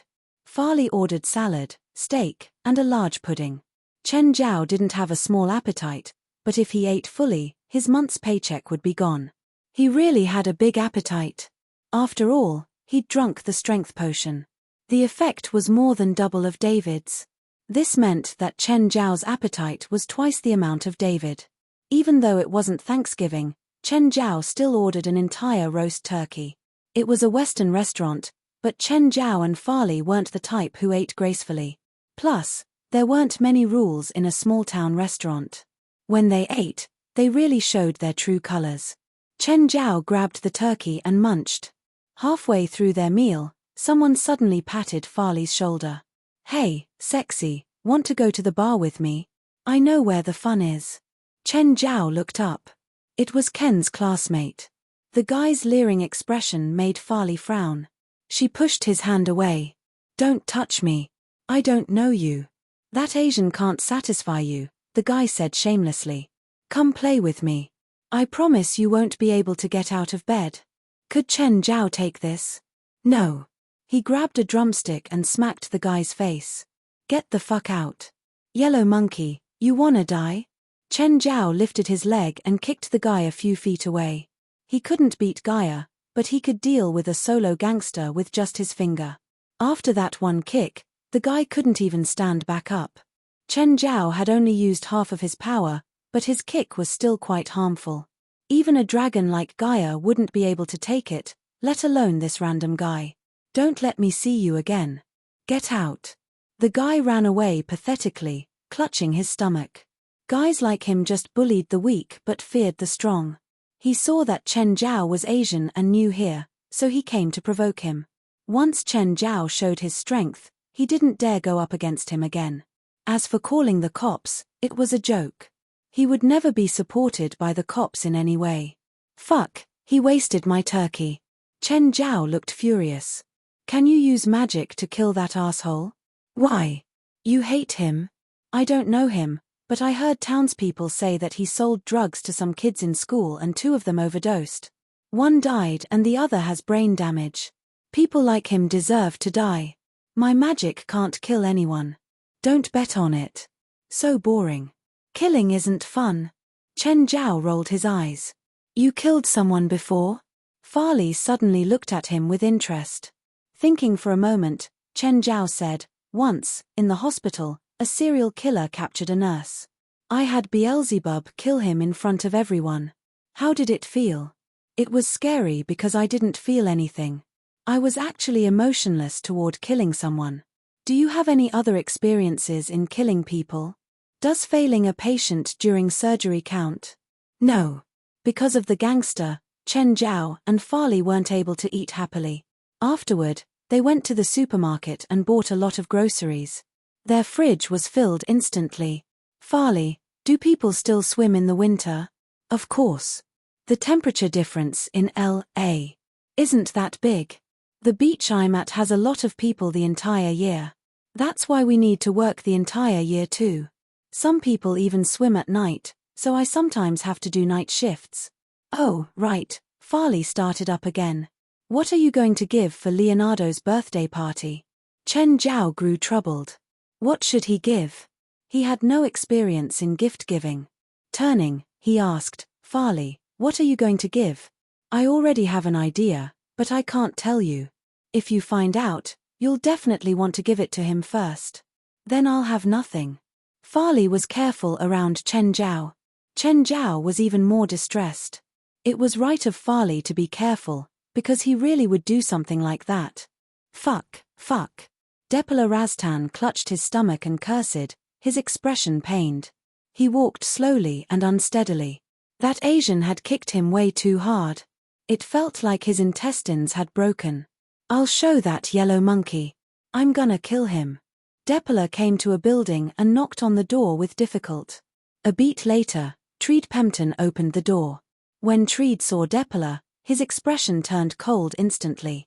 Depler, you shouldn't be here. His attitude was indifferent, putting distance between them. Mr. Pempton, I'm sorry, I need money. I already gave you money, Treed said icily. We have nothing to do with each other again. Mr. Pempton, I worked for you, but you only gave me $5,000. That's not fair. I need another payment. You don't keep your word. Treed Pempton's expression darkened even more. If you don't pay me, I can't promise I won't tell other people some ugly things. This was how Depler often blackmailed people. Fine, come in. Treed Pempton suddenly grew calm. The moment Depler stepped into Treed's home, a dagger went straight into Depler's chest. There was an old woman standing behind the door. Depler looked around with difficulty.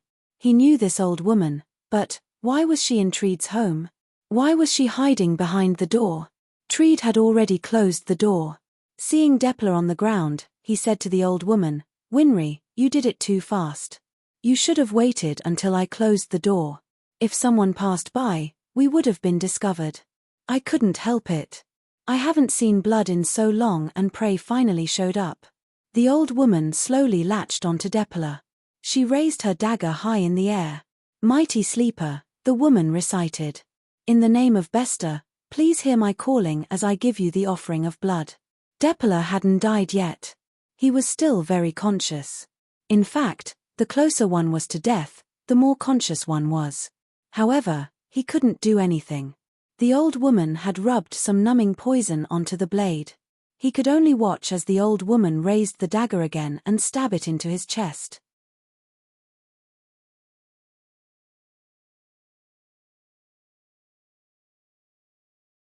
Chapter 137, Suspicion. Chapter 137, Suspicion. You sure you don't want the tripe? No. Certainly not. Don't put it into my side. Why would the supermarket sell such a weird thing? Fine. I'll eat it. Chen, Zhao and Farley were having hot pot. In fact, it was not the first time. After trying hot pot for the first time, Farley could not stop herself from having more. The preparation for hot pot was actually very simple. The only troublesome parts were the soup base and the dipping sauce. It was not easy to make a good hot pot broth. Chen Zhao's favorite were pork bone soup and mala soup. Farley preferred plainer ones. Of course, that did not mean she did not like meat, but rather she could not take food that was too spicy. Just like Chen Zhao, she was a carnivore. She would eat vegetables, but she had to eat meat for every meal, or she would not feel full and satisfied. After all, Farley was a member of the Coastal Rescue Team, which meant a tremendous amount of exercise every day. Vegetables alone would not fill her stomach. Today, they were having a double-flavored pot, because Chen Zhao had bought a lot of offal. Actually, many Americans did not eat offal because of their history. Without many famines in the past, they did not have to eat any intestines. On the other hand, Chen Zhao still maintained his dietary preferences and taste from China. He loved tripes and other offal. He could not change another person's taste, but he would also not change his own taste for another person. The two clinked their beer bottles and then drank from the bottles directly. Farley was never a gentlewoman, at least since she had moved in. Chen Zhao had never seen her being gentle. She was always so careless and casual. She said that if she still had to pretend to be someone else at home, life would be too tiring. Farley's broth had beer inside. She did not expect pork bone soup to be so delicious after adding beer. She really loved the soup and could not stop from eating more. Suddenly, they heard someone knock on the door. Farley was just scooping a piece of pork bone up to eat. Go and open the door. I'm not free.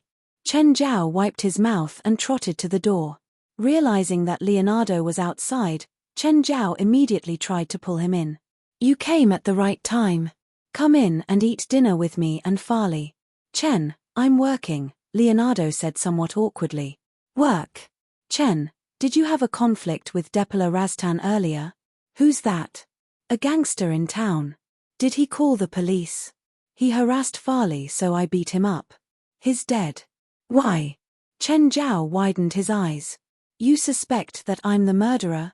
No. We've already done some investigation. After your conflict, you and Farley went to the supermarket and then came home. There are a couple of videos captured by surveillance cameras, so you are not under any suspicion. I only came here to do my routine questioning. Don't even have to record it, Leonardo explained. After all, Chen Zhao was one of his few friends. He did not want to lose such a friend for this. All right. Now that you're done with your questions, can you come in and eat with us? Farley and I prepared a lot of food, including many special Chinese dishes. Come. Leonardo looked into the house for a while and eventually stepped in. Without being over-polite, Leonardo took a bowl and started scooping food up from the hot pot directly. This tastes great. What is it? Tripe. What's tripe? Stop asking and just eat. Chen Zhao rolled his eyes at Leonardo. It's so delicious. I've never had this before. Farley looked doubtful. Is it really that nice? Leonardo, how did Depala Raztan die? Who's Depala? The gangster that harassed you earlier. What? He's dead.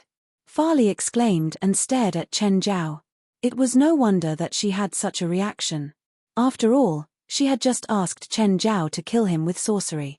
In the end, he really died. How could she not be surprised? Her first thought was that Chen Zhao had secretly killed him with a spell. He died in his own house. His heart was dug out by someone and placed on his own hand. Wait. Let us finish eating first, Farley said, covering her mouth. Chen Zhao and Leonardo seemed to be much calmer. After all, Leonardo was a police and had seen many corpses before. Chen Zhao was a doctor and had seen many too. As long as the corpse was not badly mutilated, Chen Zhao would not really feel disgusted. They continued wolfing down food and beer. The meal was in full swing. Farley finally tried a piece of tripe. Actually, once she managed to overcome her unease, tripes were quite nice. Their special taste and chewiness were really addictive. It's an animal organ, right? Leonardo asked. Chen Zhao was momentarily stunned. He originally did not intend to tell Leonardo the truth as he was worried that Leonardo would be disgusted. My grandpa and grandma immigrated here from Italy. My family eats offal, Leonardo said. I can even make lampredotto sandwiches, but I really can't tell what organ this is. It's also cow stomach, but it's the inner layer.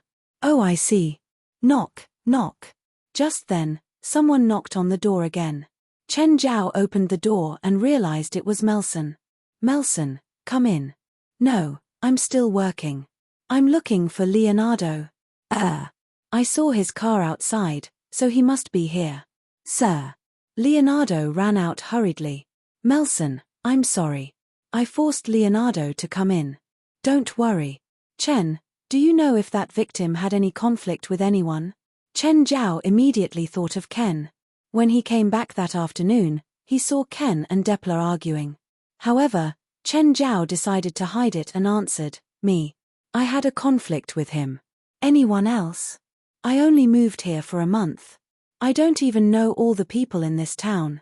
In fact, I don't even know the victim before today. Okay. If you find out anything, remember to call me. I will. Chen Zhao invited again. Why don't you come in and eat with us? We're having a hot pot. Maybe next time. I still have to go back to the crime scene. All right then. See you. Chen Zhao sent Melson and Leonardo out. He noticed that opposite his house, Ken was also at his door, looking in their direction. Chen Zhao had an ominous feeling. It can't be Ken, right? He thought. To be honest, he really did not want Ken to get into trouble. Bant and Mary were both very kind neighbors, while Ken was a rather shy big boy. Chen Zhao did not think that Ken would be the murderer.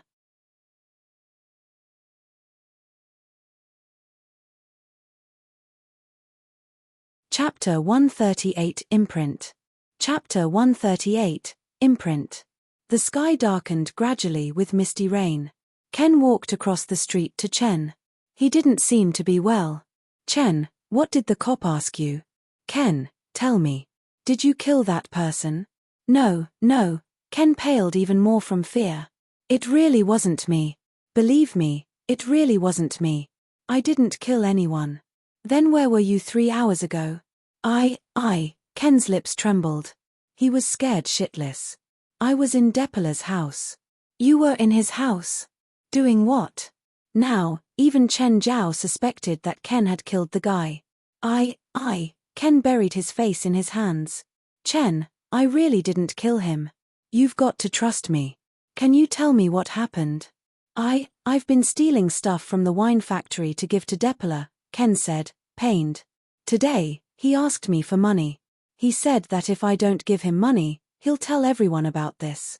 He has evidence, so I snuck into his house to look for that. Zhao couldn't help but imagine a story.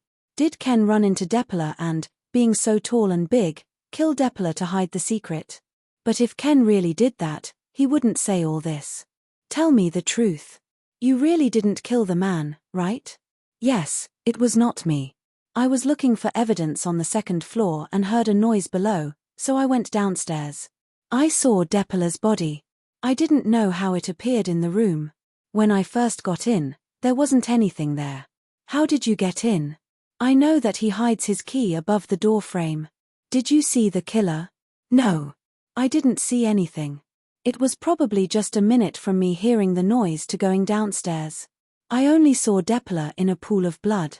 Zhao furrowed his brows. Do you think it's possible that Depola and the killer came back together and someone killed Depola as soon as they entered? And when you went downstairs, the killer was still inside the house? Ken paled even more. I don't know. He was very freaked out. After all, he'd just escaped from a crime scene. He may become the biggest suspect too. Zhao was sure that Ken had left behind a lot that would work against him, such as fingerprints, hair or skin cells. Ken wasn't a professional criminal. He didn't consider this at all.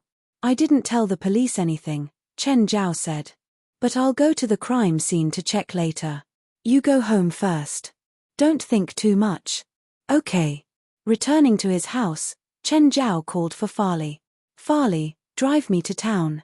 He didn't believe that Ken was the killer, but he didn't feel it was safe for Farley to be alone at home, so he called her along. What did you and Ken talk about? He might be in trouble. Big trouble. What exactly happened? Ken said that he was in that gangster's home when the killer committed the crime. Farley drove to the crime scene. It was already sectioned off by caution tape. Zhao stood outside. When Leonardo saw him, he walked over.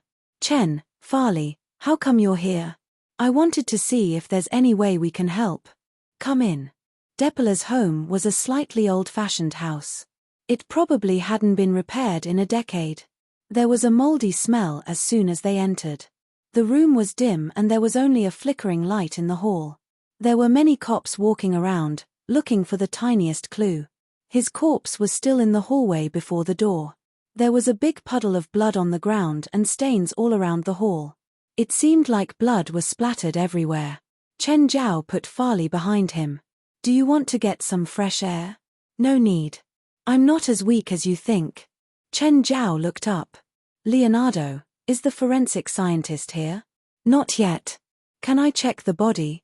Please try to keep it as it was. I understand. Get me a pair of gloves. After putting on the gloves, Zhao squatted before the corpse. He opened Depola's shirt and saw 2 holes in the chest. One passed through the back and the other was where the heart was. He must have been pierced through the back and was immobilized. Leonardo, when the forensic comes, they better test his blood. Why? The victim's injury should be an attack from the back, but it wasn't enough to make him unable to move or breathe. The weapon must have a highly effective anesthetic that can produce a numbing effect in a short time. Zhao continued, also, the victim hasn't lost enough blood. Either the criminal took away the blood, or this isn't the first crime scene. Melson walked over now. Chen, you should come work for us as a forensic scientist. I can consider it if you give me better benefits, Zhao said, smiling. Melson smiled wryly and shook his head. Forensic scientists had very low wages. Chen Zhao wasn't willing to sacrifice himself to work for the American people. Of course, forensic scientists could be a part-time job. Most of them were part-timers in America. How do you explain the surrounding bloodstains? Leonardo asked. The killer might have purposely spattered blood all over to stop the first crime scene from getting discovered. There seems to be a lot of bloodstains all over, but it doesn't actually need a lot of blood to do this. I think you guys can investigate where the victim went and who he saw before dying. The victim is clutching his heart in his hands. What motive can the killer have? I don't know. It should be your responsibility for finding that out, right? Mid-sentence, Depola's bloody heart slipped. Chen Zhao saw an imprint. He remembered this. He seemed to have seen it in the magic book, but he couldn't remember what it represented. What does this mark mean? Leonardo saw it too. The previous victim had a similar one, Melson said. Previous victim? The wanted criminal that killed himself by hanging, Melson said. Farley looked at Chen Zhao. Now, she suspected whether the gangster's death had something to do with Chen Zhao. He'd mainly come to the crime scene to confirm if Ken was the killer or not. Now, he was mostly sure that Ken wasn't the killer, but this couldn't prove his innocence. The imprint that Chen Zhao discovered also reminded him of the gates of hell. Chen Zhao suspected that Depola's death had something to do with the gates of hell. On the way back, Chen, tell me that the asshole's death has nothing to do with you. Please, do you think I would hide it from you if I did it? What's with the imprint on the guy's hand? I'm not sure yet. I need to read the book, Chen Zhao said. Oh, I feel like the town isn't too safe. You should go live with Sienna for a few days.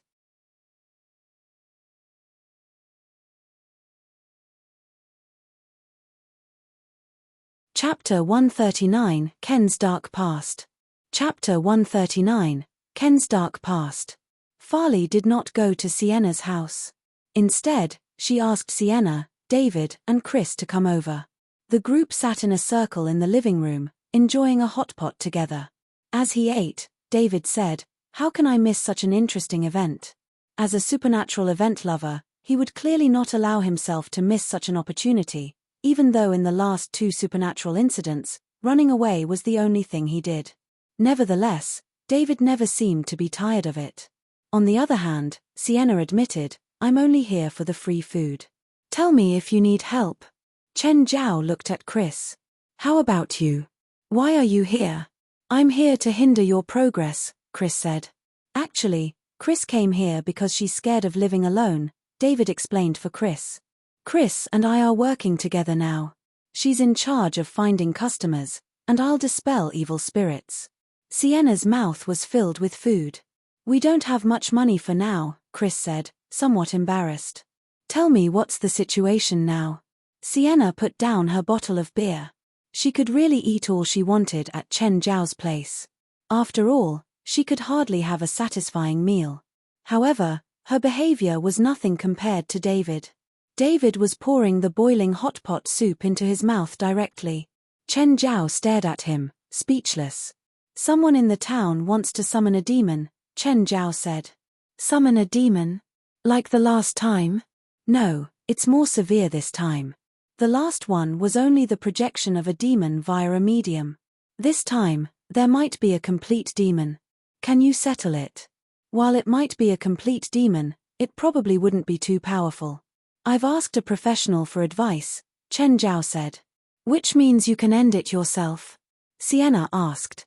"As long as the person doesn't summon a great lord or a demon king whatsoever, I can settle it with the help of my pets." "Then why did you ask me to hide?" "I can settle the demon, but not necessarily the murderer. To complete the summoning ritual, I think that the murderer has to kill a few more people. If he shoots my head with a gun, I'll die too, so why are you even here? To create more trouble. If the murderer targets us, none of us can escape. I have a gun as well. Don't forget I'm a cop," David said confidently. "Next time, you settle the supernatural things. Just leave the criminals to me. But we still have to work, right? We can't be sitting here and investigating the murders in town all the time," Chen Zhao pointed out. "Don't worry about it. Leave it to me. I'll find the murderer for you. No. I can't confirm if the murderer has any supernatural powers. You're not safe even with a gun. If you pay me, I'll team up with David for now. If he encounters any supernatural forces, I'll protect him, Sienna suggested. Take this meal as your deposit. What? I would rather set up a booth outside. Chris and I are so poor now that we can't even fill our stomachs. I can understand your situation, but why is Chris also jobless?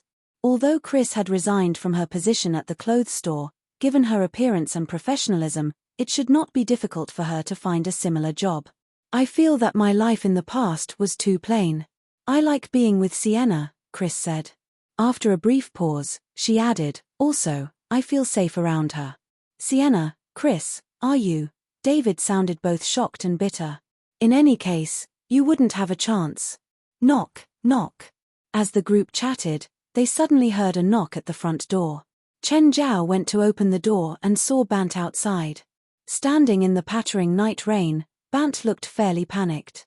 Chen just told me about the stupid things he did. What should I do? Should I call the police? Bant said painfully. He did not even know if Chen was telling the truth and if he really did not kill the victim. Bant, calm down. I just went to the crime scene.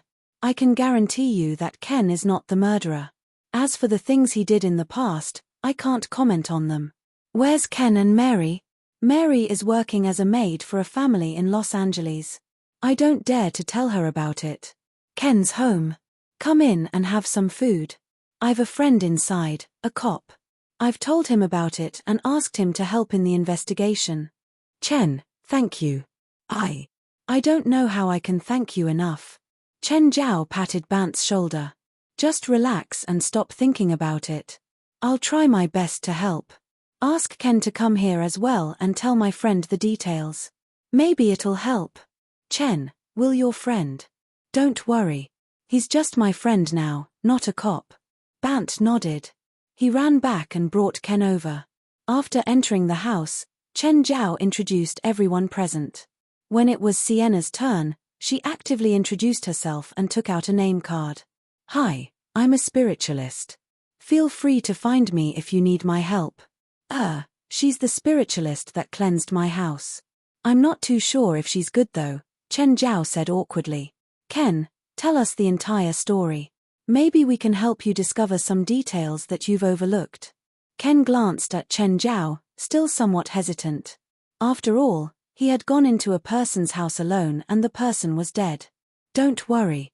Since Chen said that you're not the murderer, I'll believe you, David assured. Chen, stop delaying. Just speak. Bant roared angrily. He was not polite towards his son at all. Deppler and I were friends. We used to play and take drugs together. Chen lowered his head, not daring to look at his father in the eyes. But there was a period when I was broke and couldn't buy drugs. Deppler incited me to steal from the winery. What did you steal? The winery's account book. Account book? Everyone was stunned. They thought that Chen must have stolen something valuable, not an account book. Deppler wanted it. He said that someone wants the winery's account book. Who? I don't know. He didn't tell me who that person was. Since you've taken the account book, you must know the winery's situation.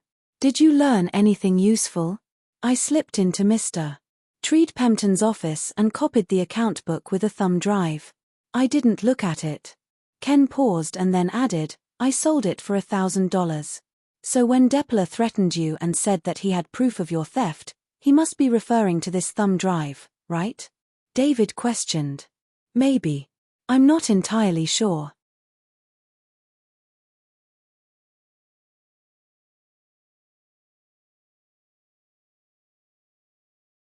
Chapter 140 Big Client. Chapter 140 Big Client. But the worst-case scenario still happened. The police had found evidence that Chen had entered Deppler's home and he was taken to the police station. He had become the prime suspect. Plus, he couldn't reveal why he was inside Deppler's home. If he revealed it, it would instead prove that he'd killed the man to keep the secret. After all, Deppler had threatened him before. It was logical for him to kill Deppler. He also couldn't say that he and Depler were friends. The entire town knew that they'd broken their relationship. Ken couldn't explain why he was in Depler's home, so he was in danger now. They still handed this case to David to investigate because the others weren't experts in this field. He even took a few days off because of this. They also booked a room in the town's motel and ran to Chen Zhao's home for meals. David was understandable because he came to help, but Sienna and Chris weren't working with him.